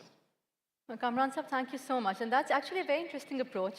Why, we often talk about digital, and we stress a lot about high tech, digitization. And, I think one thing that we must be talking about, even as people who are in digital, is that element of high touch. Yes. Because the kind of customers that we're serving, you can't serve them without really understanding their behaviors on ground. But then again, we've seen microfinance evolving since over the past 2.5 decades now. But again, the point here that we say is technology is still a catalyst. We can't say it's the only solution. It's a catalyst to enhancing inclusion on many levels. And we see some very interesting innovations coming in. And now, talking primarily about both consumer and SME, one alternative credit option that has really become very prominent over the years is buy now, pay later, BNPL as we call it. And while it's not only supporting individual consumers to ease out their cash flows, it's also propelling demand for SMEs. Before I don't want to waste time dwelling on numbers, but one interesting number that I often cite is that according to Forbes, last year, global industry on e-commerce generated $6.3 trillion in sales. If it was second only, it's actually in GDP terms, third only to the second biggest GDPs in the world. So if it were a country. And of course, in Pakistan, this number is also increasing. Well, there were estimates of this being at $8 billion. So it's a huge market. $2 billion for education finance, $8 billion for BNPL. They're huge numbers. Arif, I hope you can hear us. Thank you so much for being so patient. I know it's very early in the morning for you, rather very late night. So for you, I think you've actually also gone through that cycle of having on-ground microfinance and then embedding digital into your journey. I'd love to hear from you, what are the key differences between BNPL, the now digital BNPL, and traditional retail credit in Pakistan? And how are you as Kiss Bazaar, bringing in innovations and distinguishing yourself from the old school retail players in Pakistan? Thank you, Noreen, and thank you, SECP, for having me. I think there's a big difference. To start with, we were one of those. We were a Kisto Wali Dukan. We did that for about 25 years before BNPL came into a sandbox and it was regulated. And we thought that if we want to really scale, we need to do that. We need to become a proper BNPL company. So I think that the major difference is that in a non-regulated scenario, like one of those stores that you see on the road, there is no one governing it, right? So the guy who sits there decides who to give, what to give, and when to give, right? In our case, for example, we are regulated by SECP. And not just that, we have a bank on a cap table, so we are double regulated. So every action that we do has to be very system oriented. It cannot be, it has to be a merit based decision. It cannot be my personal liking, my personal preference, or doing a thing in a particular way. Plus the choices that we give, right? Like if you go to a store, you'll see those 20 products that the guy wants to sell. Go to, for example, Bazaar, you'll see 1,400 SKUs there. And our point at any given time would be to give that customer as many choices as possible and make things as black and white as possible. So, for example, when you go to kissbazaar.pk, you'll see a down payment, an installment, and a total price. Now, that includes everything. That includes the processing fee, the form fees, the verification charges, the late charges, everything, right? But when you go to one of these stores, I mean, there is a price, there's a cost, and then there are always these add-ons to it. And we were doing it too. I mean, I'm not going to say that we were any different. We were all doing it, and I also think that it's because of those particular stores, a common person has what they have today, from a phone to a fridge. I mean, if you ask Dollans today, 70% of their fridges are sold by these installment stores, right? So no one has the capacity to pay upfront and buy it, right? So they have to go to these stores, or they have to go to a BNP like yourself or like to us, right? And then, the question about how we're changing things. Of course, the one innovation that we all are doing at all times is looking after the credit engine, right? There is a physical touch. We have physical stores. I don't think Pakistan can stay without physical stores. When you want to buy a fridge, you want to touch it, feel it, and then buy it, right? And then there is a very big population that is not internet enabled. So you always need those physical stores. Yet your credit engine is also evolving. So, for example, if you are a nurse from, let's say, a good university, you would get a different credit score compared to someone who's basically from an area where there are no schools, right? It's not that we are doing a bias between those people, but we are definitely giving more credit numbers to people who have done something where they're more reliable in getting a loan. Yet 70% of customers of Kiss Bazaar do not have a bank account, right? So I mean, there's evolution happening with the credit engine at all times. I'm going to keep it short because I know we're the last panel, and there are a lot of us who have to give answers. Thank you. Well, thank you so much, Arif. Always very exciting, and it's always there's something new that we learn from you. But so interestingly, you spoke about credit scoring engines and how data plays a role and how you need to manage having physical touch points, while making sure there's still that need being fulfilled via that support that you get on ground from microfinance. Now, interestingly, we have someone who's looked into both consumer and SME over here, and that's Abhi. You guys fall at the cusp of both consumer and SME. So Ryan, to you, you've been heading sales for Abhi. And I'm sure there are some very interesting prospects that you guys have been looking at, combining both, the two opportunities. We talk about SMEs, again, we know of the numbers. Currently, it's about 150,000 SME borrowers that Pakistan has. The outstanding SME finance as of last year was a little north of 450 rupees. That's about $1.6 billion. Now, we understand there's a big need here. You guys are serving that. What ecosystem is Abhi building, when it comes to both consumer and SME financing, and what has really worked for you guys? Thank you, Noreen, for that question, and thank you so much for having me. At Abhi, essentially, we're working on potential collaborative partners that can assist us with accessing data. So essentially, credit scoring right now is very limited to the SMEs and consumer sector because there's no availability of data. These people who are requiring credit do not have any kind of existing borrowing from banks or any other FI. So even if we are to extract their ECIB from the bureau, there's no existing ECIB. And apart from that, any other formal documentation, whether it's the financial statements, balance sheets, cash flow statements, are not there. So ideally, what we want and what our goal is to have collaborative efforts with, like it was mentioned, with Talim Finance catering to various different educational institutions for their lending, as well as the consumers that are a part of those educational institutions. You were speaking about e-com. E-com has really taken off. Big players like Daraz, DigiKhata is there, InstaWorld is there. We want to be able to cater to those merchants that are a part of that platform by using the kind of payout data that they're generating from those merchant platforms, right? So you don't have the cash flows, you don't have the balance sheets, but what you do have is historical data for the last 6 to 9 months of how much sales these entities or these consumers are actually generating. So it's very crucial to use that data, and that data is plugged in. We need to use artificial intelligence. It's booming now in Pakistan. We need to use that on computing those numbers and developing very basic level scorecards so that things don't get complicated further, and then accessing lending based on the current payout data that we're getting.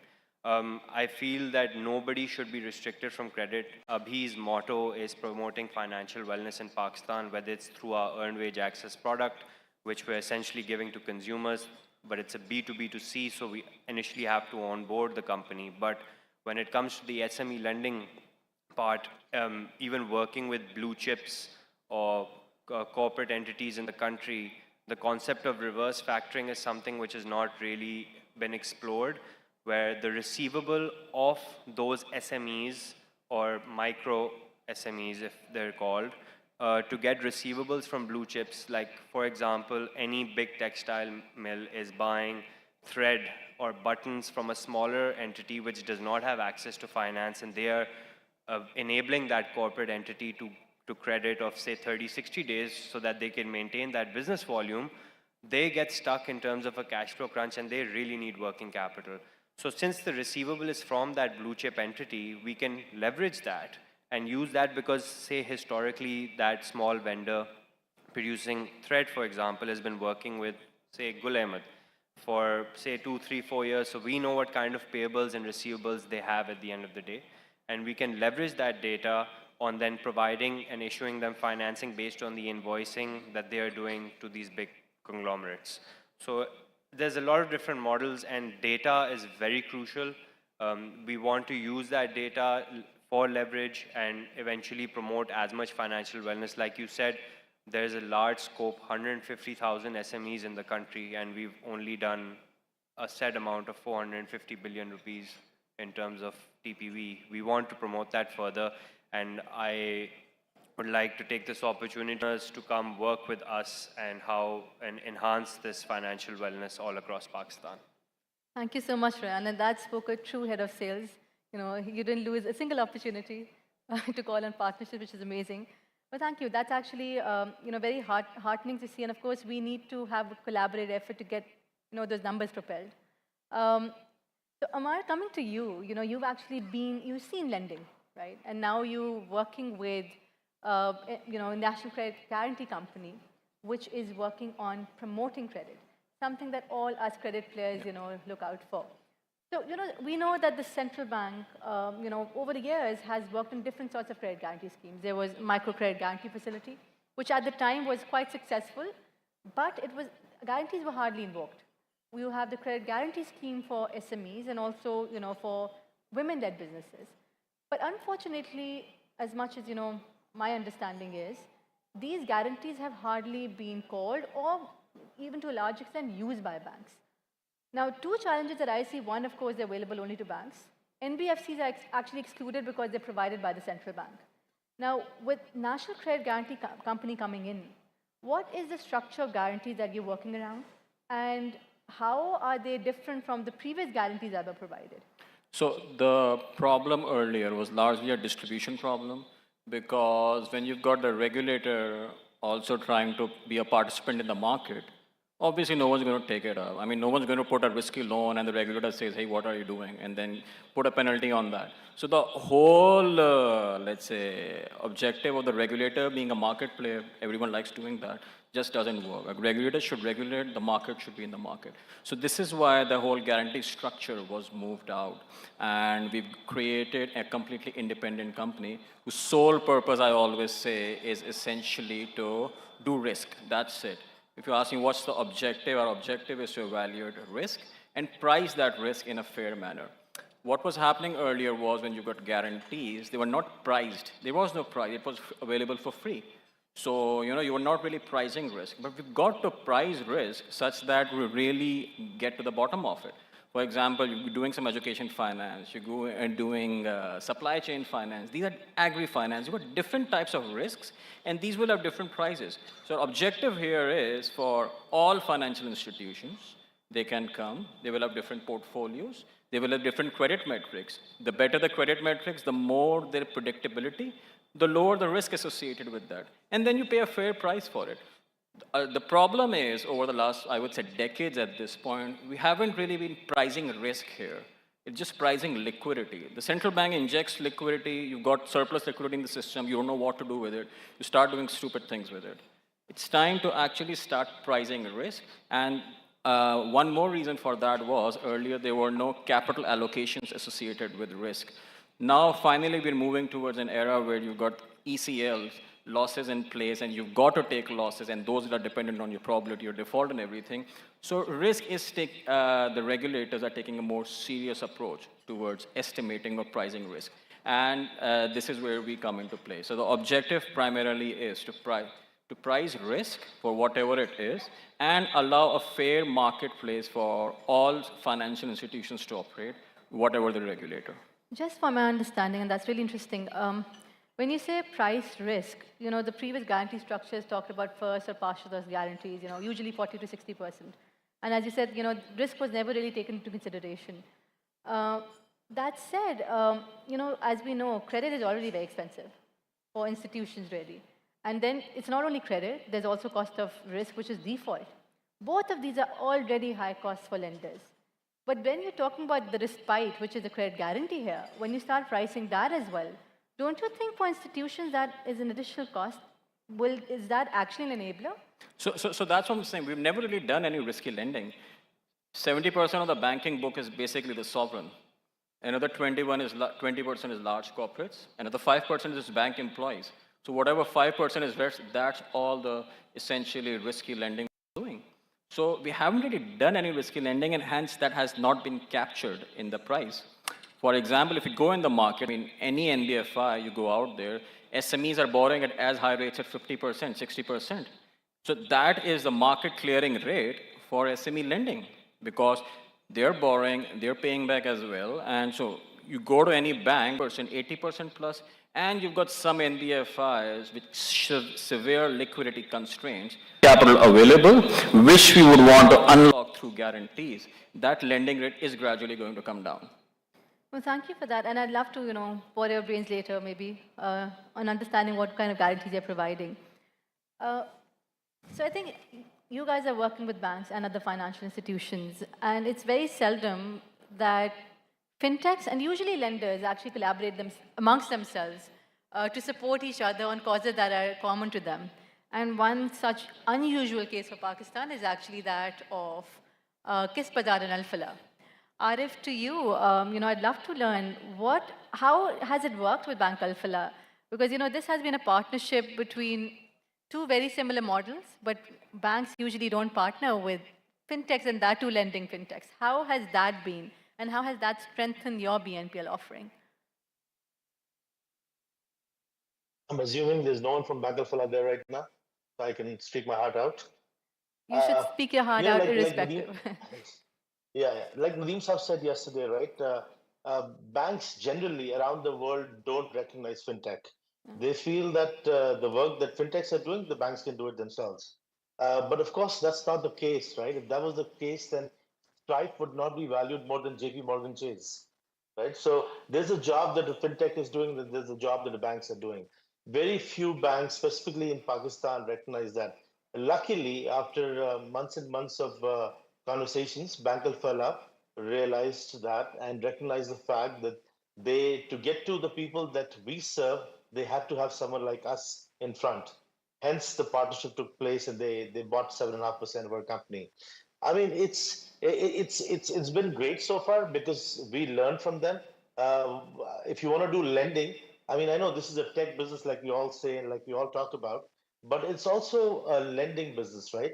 And in a lending business, you really need to, other than just being very tech oriented, you really need to have a mindset of a lender.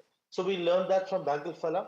And what we bring to the table is that being a fintech, being a startup, we have a lower cost structure than what a bank would have.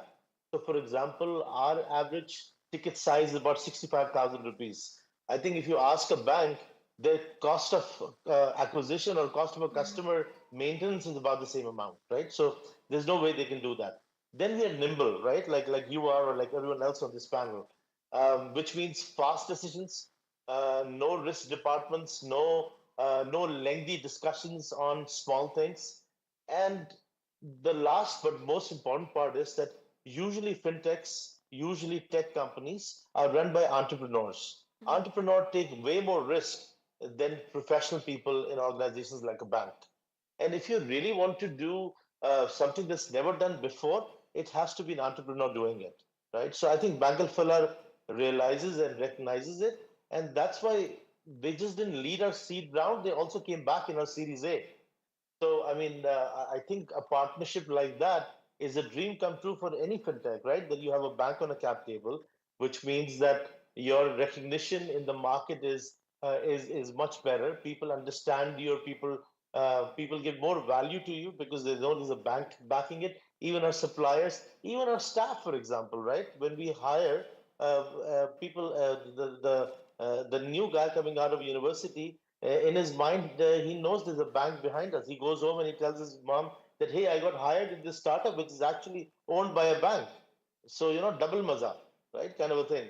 So I definitely think this partnership is great, and I hope more banks do that. I know Al-Falah is planning to do it with more companies, more fintechs. And now with interest rates going down, like the gentleman before me was saying, more and more banks will look for alternative ways of making money rather than just the treasury. So, yeah, I mean, very soon we'll see more and more institutions having a bank on their cap table.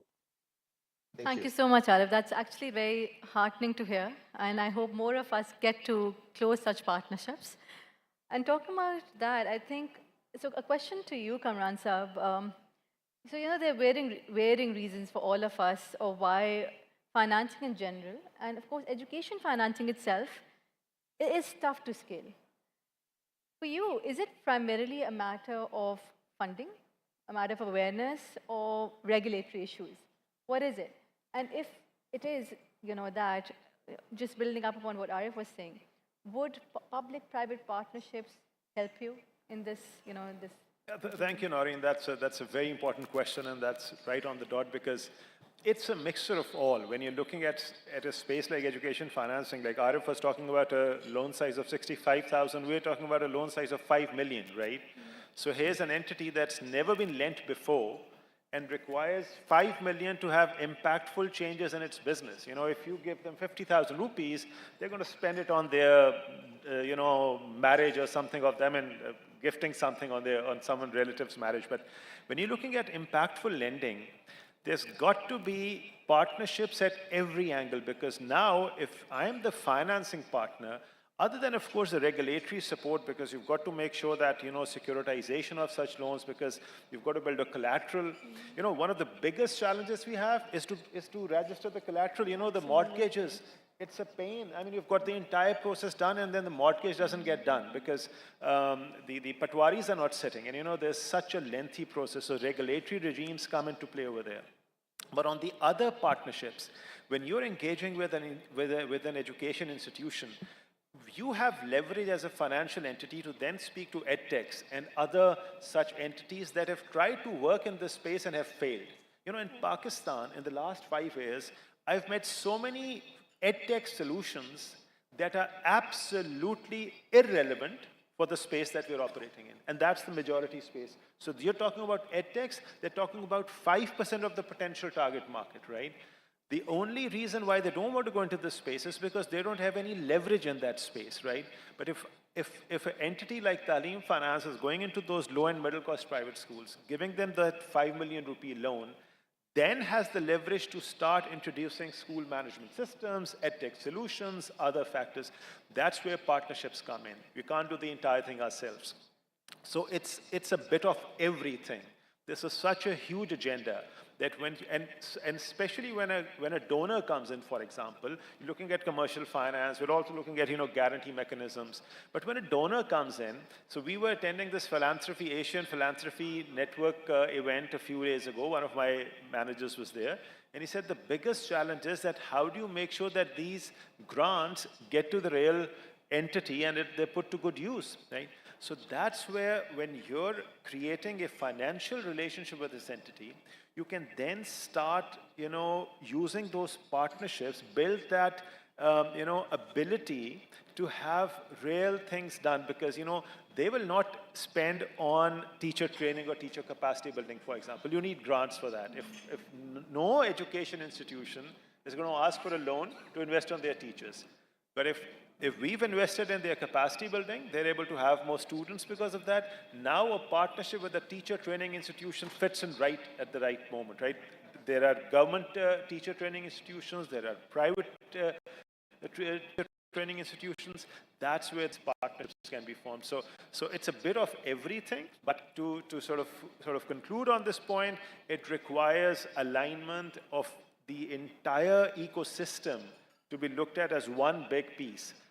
If you just pick out one area like fee financing as an area to focus on, and the rest of the ecosystem is ignored, the solution doesn't get, or the problem doesn't get solved. The solution is not then addressing the bigger problem that we're facing at the moment. So that's my sense on this, the dilemma that we face at the moment. Thank you, Kamran. So, very well structured, your points. It's a multi-pronged, they're multi-pronged challenges, right? Unfortunately, it's very difficult to dissect. It's very important to dissect all, but very difficult to detach them from the overall ecosystem, right? And you touched upon a very important point, which does not only apply to, education financing, but, Ryan, you also touched upon this earlier, primarily for SMEs, and not only for SMEs, consumers as well. Recourse is a huge issue when it comes to financing, and particularly when we talked about digital modes of financing. There are really no regulations. Primarily, you're talking about reverse invoice factoring. Around recourse, there's no legal framework around recourse factoring. Of course, the regulator has been trying to come up with something, but the implementation is still yet to come. If you can share a little bit about what exactly, you touched upon the data angle and how, you bring in your ecosystem data to understand, the behaviors or the risk profiles of the SMEs. What is missing when it comes to recourse factoring, and what more would you need, from the government or, the public or private sector for that fact?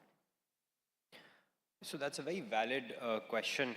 In terms of the regulatory aspect of it, the fact that banks since the inception of our country have been very hesitant on doing financing towards smaller entities is because, again, there is a high risk associated with it. But the capability of those SMEs contributing towards the overall GDP is something that I think has been missed out as a whole, and is something that we should be focusing on, like, crucial. It's very crucial.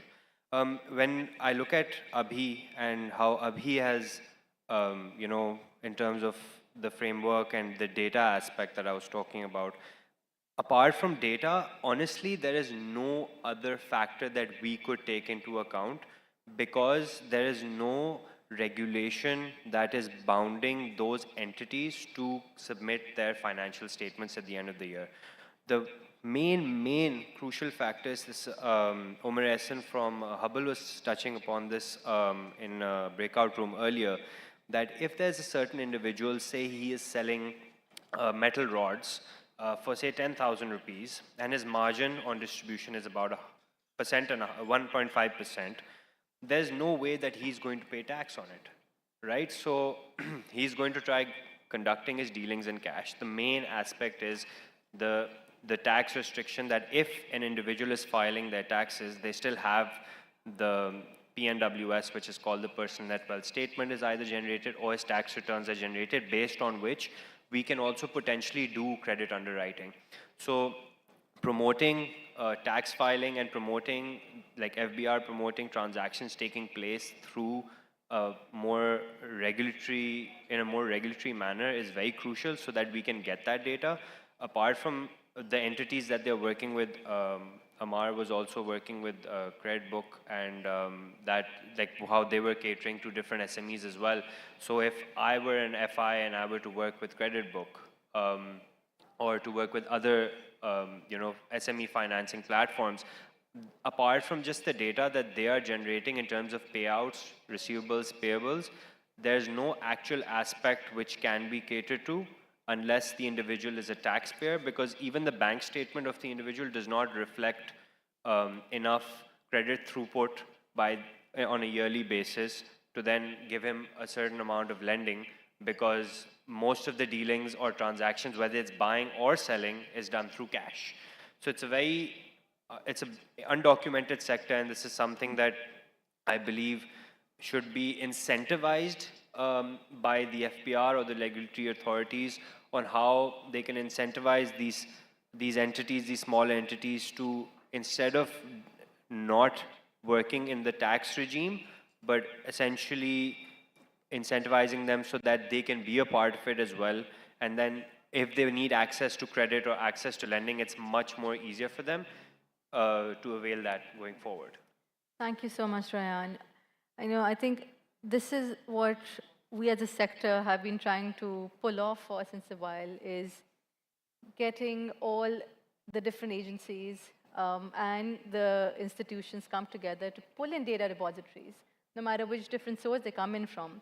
And not only for consumers, I think the tougher bit is for SMEs. How do you do that? We can't do that, in our individual silos. You need support from the various authorities, the regulators, institutions, banks. Everyone has to come together and be willing to, to feed data into data repositories, whether that's, they have to be regulated data repositories at the end of the day.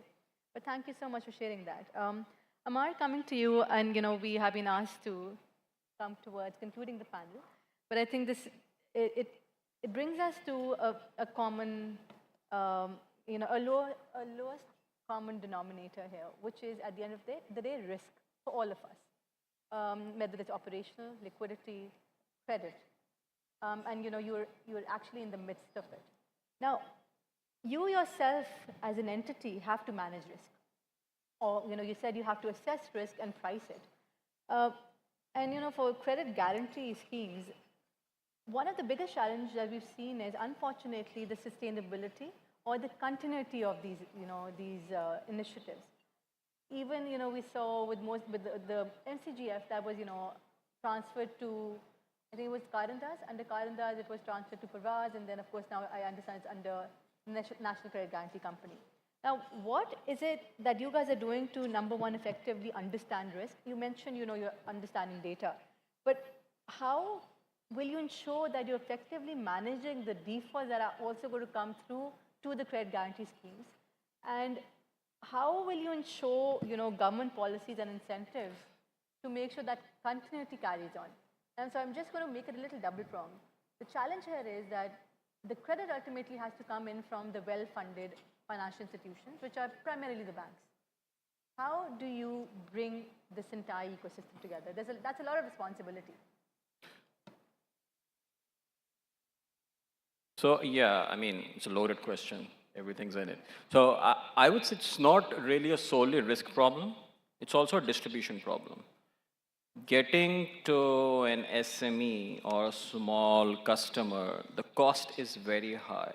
And when the largest borrower in the country is the government, the incentive to actually go to the marginal borrower out there is very, very low. Hence, the cost is very high. This is where I see over the last few years, you've got tech doing a lot of the hand-holding. A lot of the heavy lifting has been done by tech. So you now actually see distribution improving. And this is what's changing, because the cost of origination, cost of distributing a loan, servicing a loan, that has been going down. I'll give an example of credit book. We worked on a system. We've got a less than 24-hour turnaround process from loan origination to disbursement. And the loan loss ratio is less than 1%, because everything is monitored, the data is there, so on and so forth. But the same business, if it tries to open a bank account, it's going to take them at least 30 days, because it is not in the interest of the bank to open such a small bank account, especially not right now when it's trying to shed away deposits. So we need to move towards a market structure where the liquidity isn't all sucked up by the banks. And that is where the capital markets come into play, and that is where the role of SECP is very important.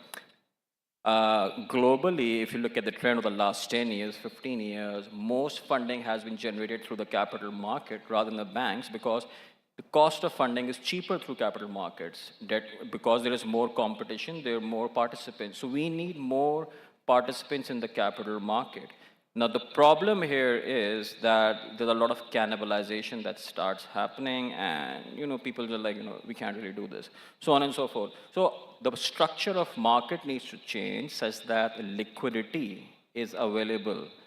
The risk appetite is there. I was saying, there are people here who would invest in highly illiquid real estate plots and get nothing out of it. So that's ridiculous risk that they're taking, concentrated risk.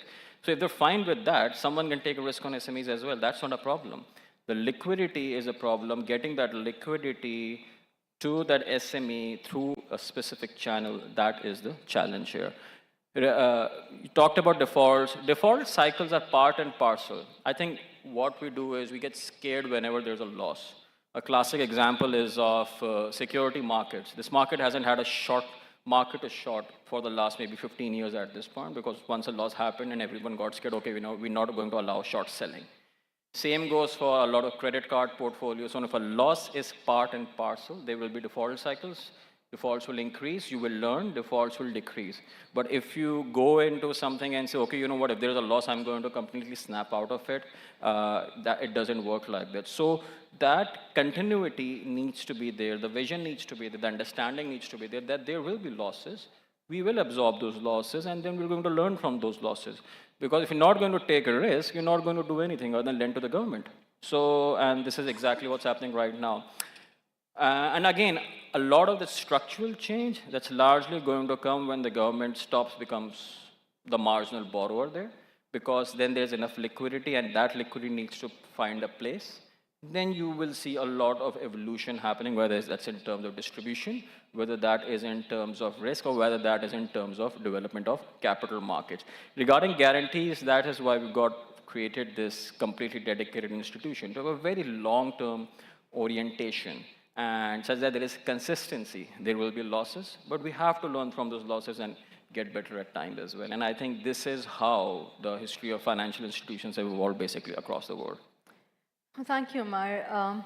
You know, the sad reality is, while whatever you're saying is the need of the hour, and it's been the need of many hours, we're very late already, that intent and that appetite has to be built. And I think, unfortunately, it seems like till it's not mandated, our institutions will not be willing to take that risk or to even understand that this actually has to happen if they are to, you know, build upon economies of scale on these losses.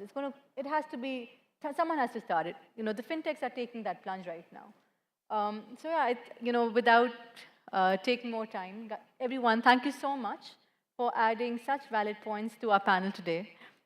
We've heard some very, very important points from very different credit models. And I think for all of us, the menace here is how to address the need of credit and how to, you know, minimize the use of cash or efficiently turn it into digital so that we can enhance its access to as many people and institutions as we can. So thank you so much for everyone who listened, and thank you, everyone. Thank you. Thank you.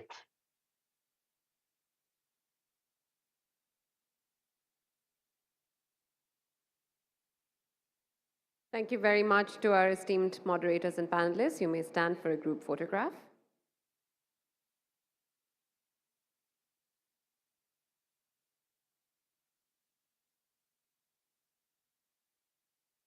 I'll request everyone to please remain on stage, and I would like to invite on stage Commissioner SED, Mr. Mujtaba Ahmed Lodi, to please give tokens of appreciation to our moderator and our esteemed panelists.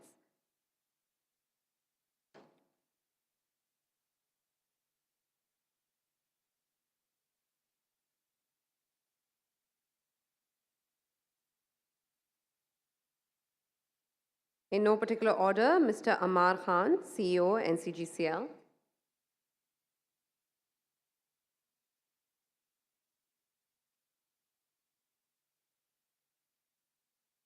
Mr. Kamran from Talim Finance.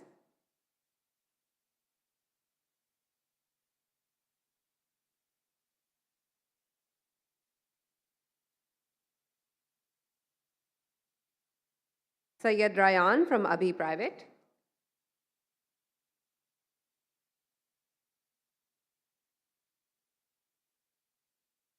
And the moderator for this panel, Ms. Noreen Hayat, CEO, Zoot, Pakistan.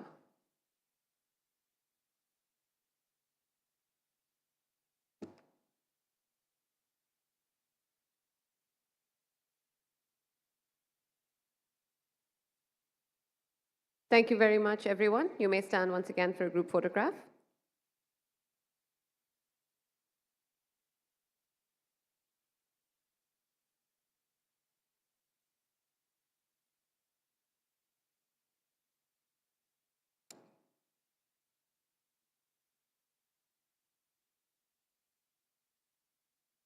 Thank you very much, our esteemed moderator and panelists, for such a wonderful session. And thank you, Lodi Saab, for being on stage for the distribution ceremony of the shields and tokens of appreciation to our guests. Next, ladies and gentlemen, I would like to invite for the closing remarks, Mr. Shazab Ali, who's the Senior Sector Specialist from ADB, to wrap up the session and the entire summit for us, and to, of course, set the tone for the next steps ahead.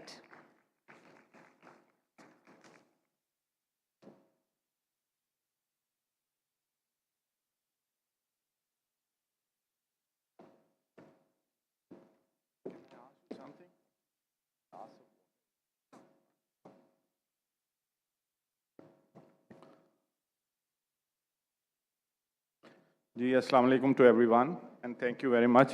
First of all, I would like to congratulate my, I shouldn't say that from ADB side, but my ex-colleague SECP, who have organized such a fabulous summit for startup, and they have brought together investors, all the major stakeholders, regulators, and entrepreneurs. So startup is an area, and I hope actually bringing them together will actually strengthen the whole ecosystem.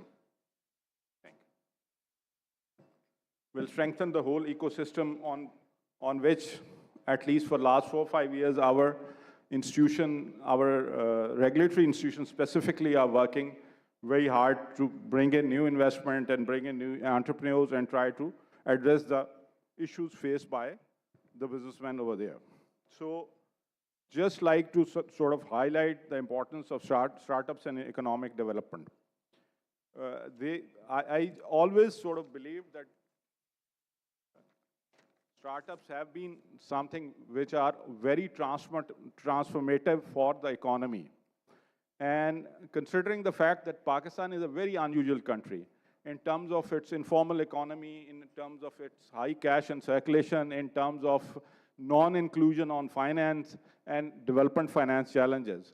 I can understand that from my experience from Asian Development Bank, from working with the commercial banks, from working with the regulator, that there were multiple efforts to enhance this development finance side, and rarely it is successful. So if we sort of rate that on a scale to 1 to 10, the initiatives which have been done in Pakistan are always at maybe 2 or 3 or 4. And one of the reasons, for example, one of the reasons is weak contract enforcement in this country, which is not comparable to any other jurisdiction. So whenever we try to bring in things which are, for example, successful in other international jurisdictions, for example, institutions, countries like Vietnam or countries like in Central Asia, they generally they are not successful in this country. So I think from our angle and from the country's angle, from my institution's angle, which is Asian Development Bank, I think this country startup offers much more than they offer to normal countries. If we see the technological advancement and how these startups have contributed internationally, if we see Silicon Valley 20 years, 25 years, 30 years ago, and how it has contributed, if we see the largest capitalized firm right now in the world, for example, if we look at Alphabet, which is Google, and for example, if we look at Tesla and the gentleman who's in the news from economic angle and from political angle also, so Mr. Elon Musk, so from where he started, and from for example, Facebook, Meta, what they're doing, what is happening on NVIDIA, which is the AI engine. So most of these things, most of these technological advancement, they came from startups. So the people who were skillful, the professionals who were skillful, they actually triggered those things which were unimaginable many years ago. So from our angle, the type of population we have the youngest population, and probably we have third largest, fourth largest population, and one of the youngest populations in the world. And considering the fact now cellular availability, I think this gives us an opportunity where we can actually, with unusual and disruptive changes, if we can keep on supporting the startups, it can actually create a unique opportunity, and it can break that puzzle which we are trying to address for so many decades now in terms of inclusive financing, providing finance to women, providing finance to MSMEs, and providing finance to underprivileged people and including them in the financial sector. Sorry.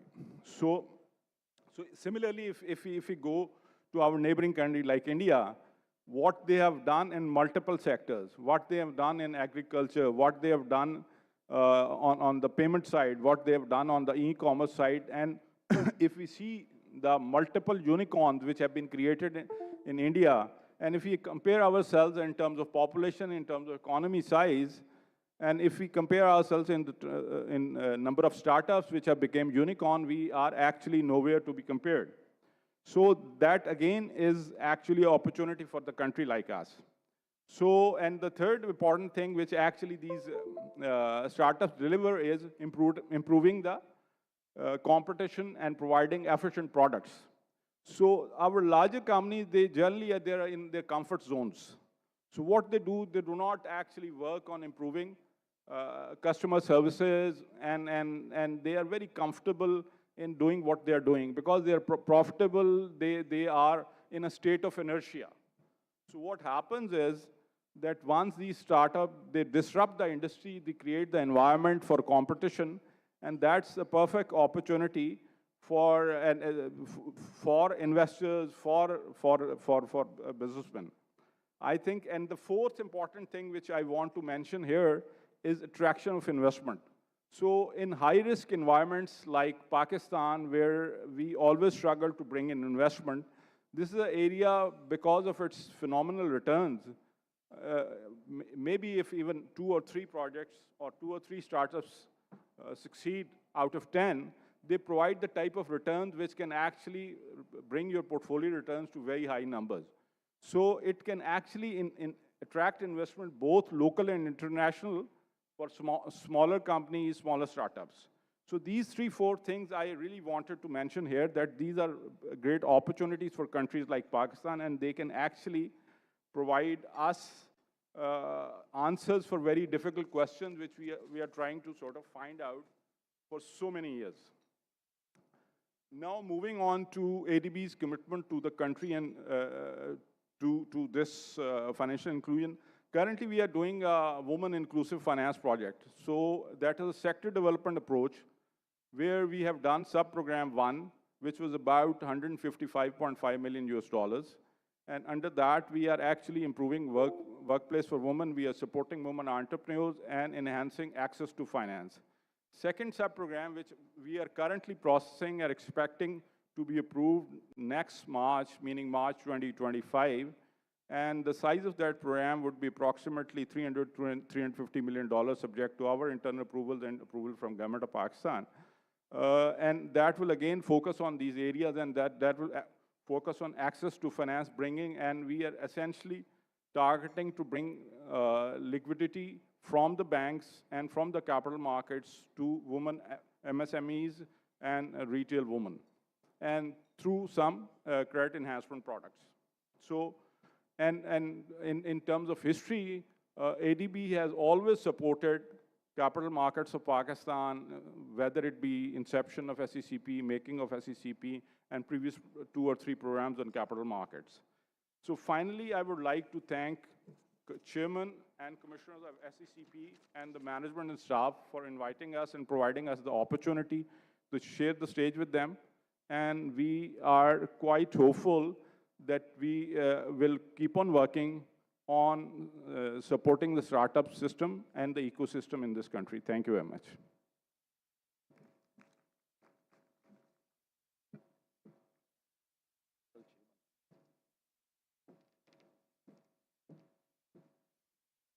Thank you very much, Mr. Shahzab, for those remarks. And ladies and gentlemen, of course, that brings us to the end of the Pakistan Startup Summit. And for the vote of thanks, I'd like to invite on stage once again Mr. Mushtaba Ahmed Lodi to please address the audience as we close the Pakistan Startup Summit 2024.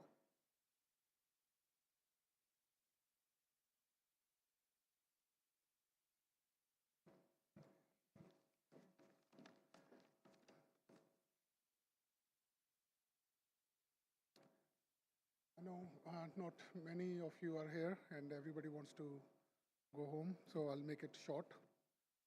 It is an honor to stand before you today as we bring close to the Pakistan Startup Summit 2024. Over the past 2 days, we have shared knowledge, exchanged ideas, forged new connections, all in the spirit of empowering innovation and entrepreneurship in Pakistan. This summit has truly been a landmark event, and I would like to take a moment to reflect on key insights and takeaways that has emerged from our discussions. I would like to extend my heartfelt appreciation to everyone who made Pakistan Startup Summit 2024 such a remarkable success. I would like to particularly commend my team for creating such a comprehensive agenda. creating an environment that encouraged open dialogue and collaboration. So big round of applause for all to make this event possible.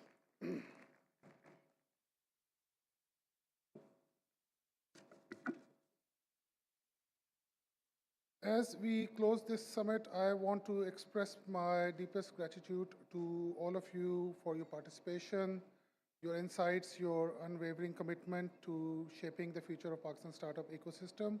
Your passion and dedication inspire us at SECP to continue our efforts in supporting innovation, fostering entrepreneurship, and creating an environment that enables business to flourish. Together, we can address the challenges, seize the opportunities, and create a vibrant ecosystem that will not only support our startups, but also pave way for prosperous future of Pakistan. Thank you, and I look forward to our continued collaboration as we build a brighter, more innovative future of Pakistan startup ecosystem. Thank you.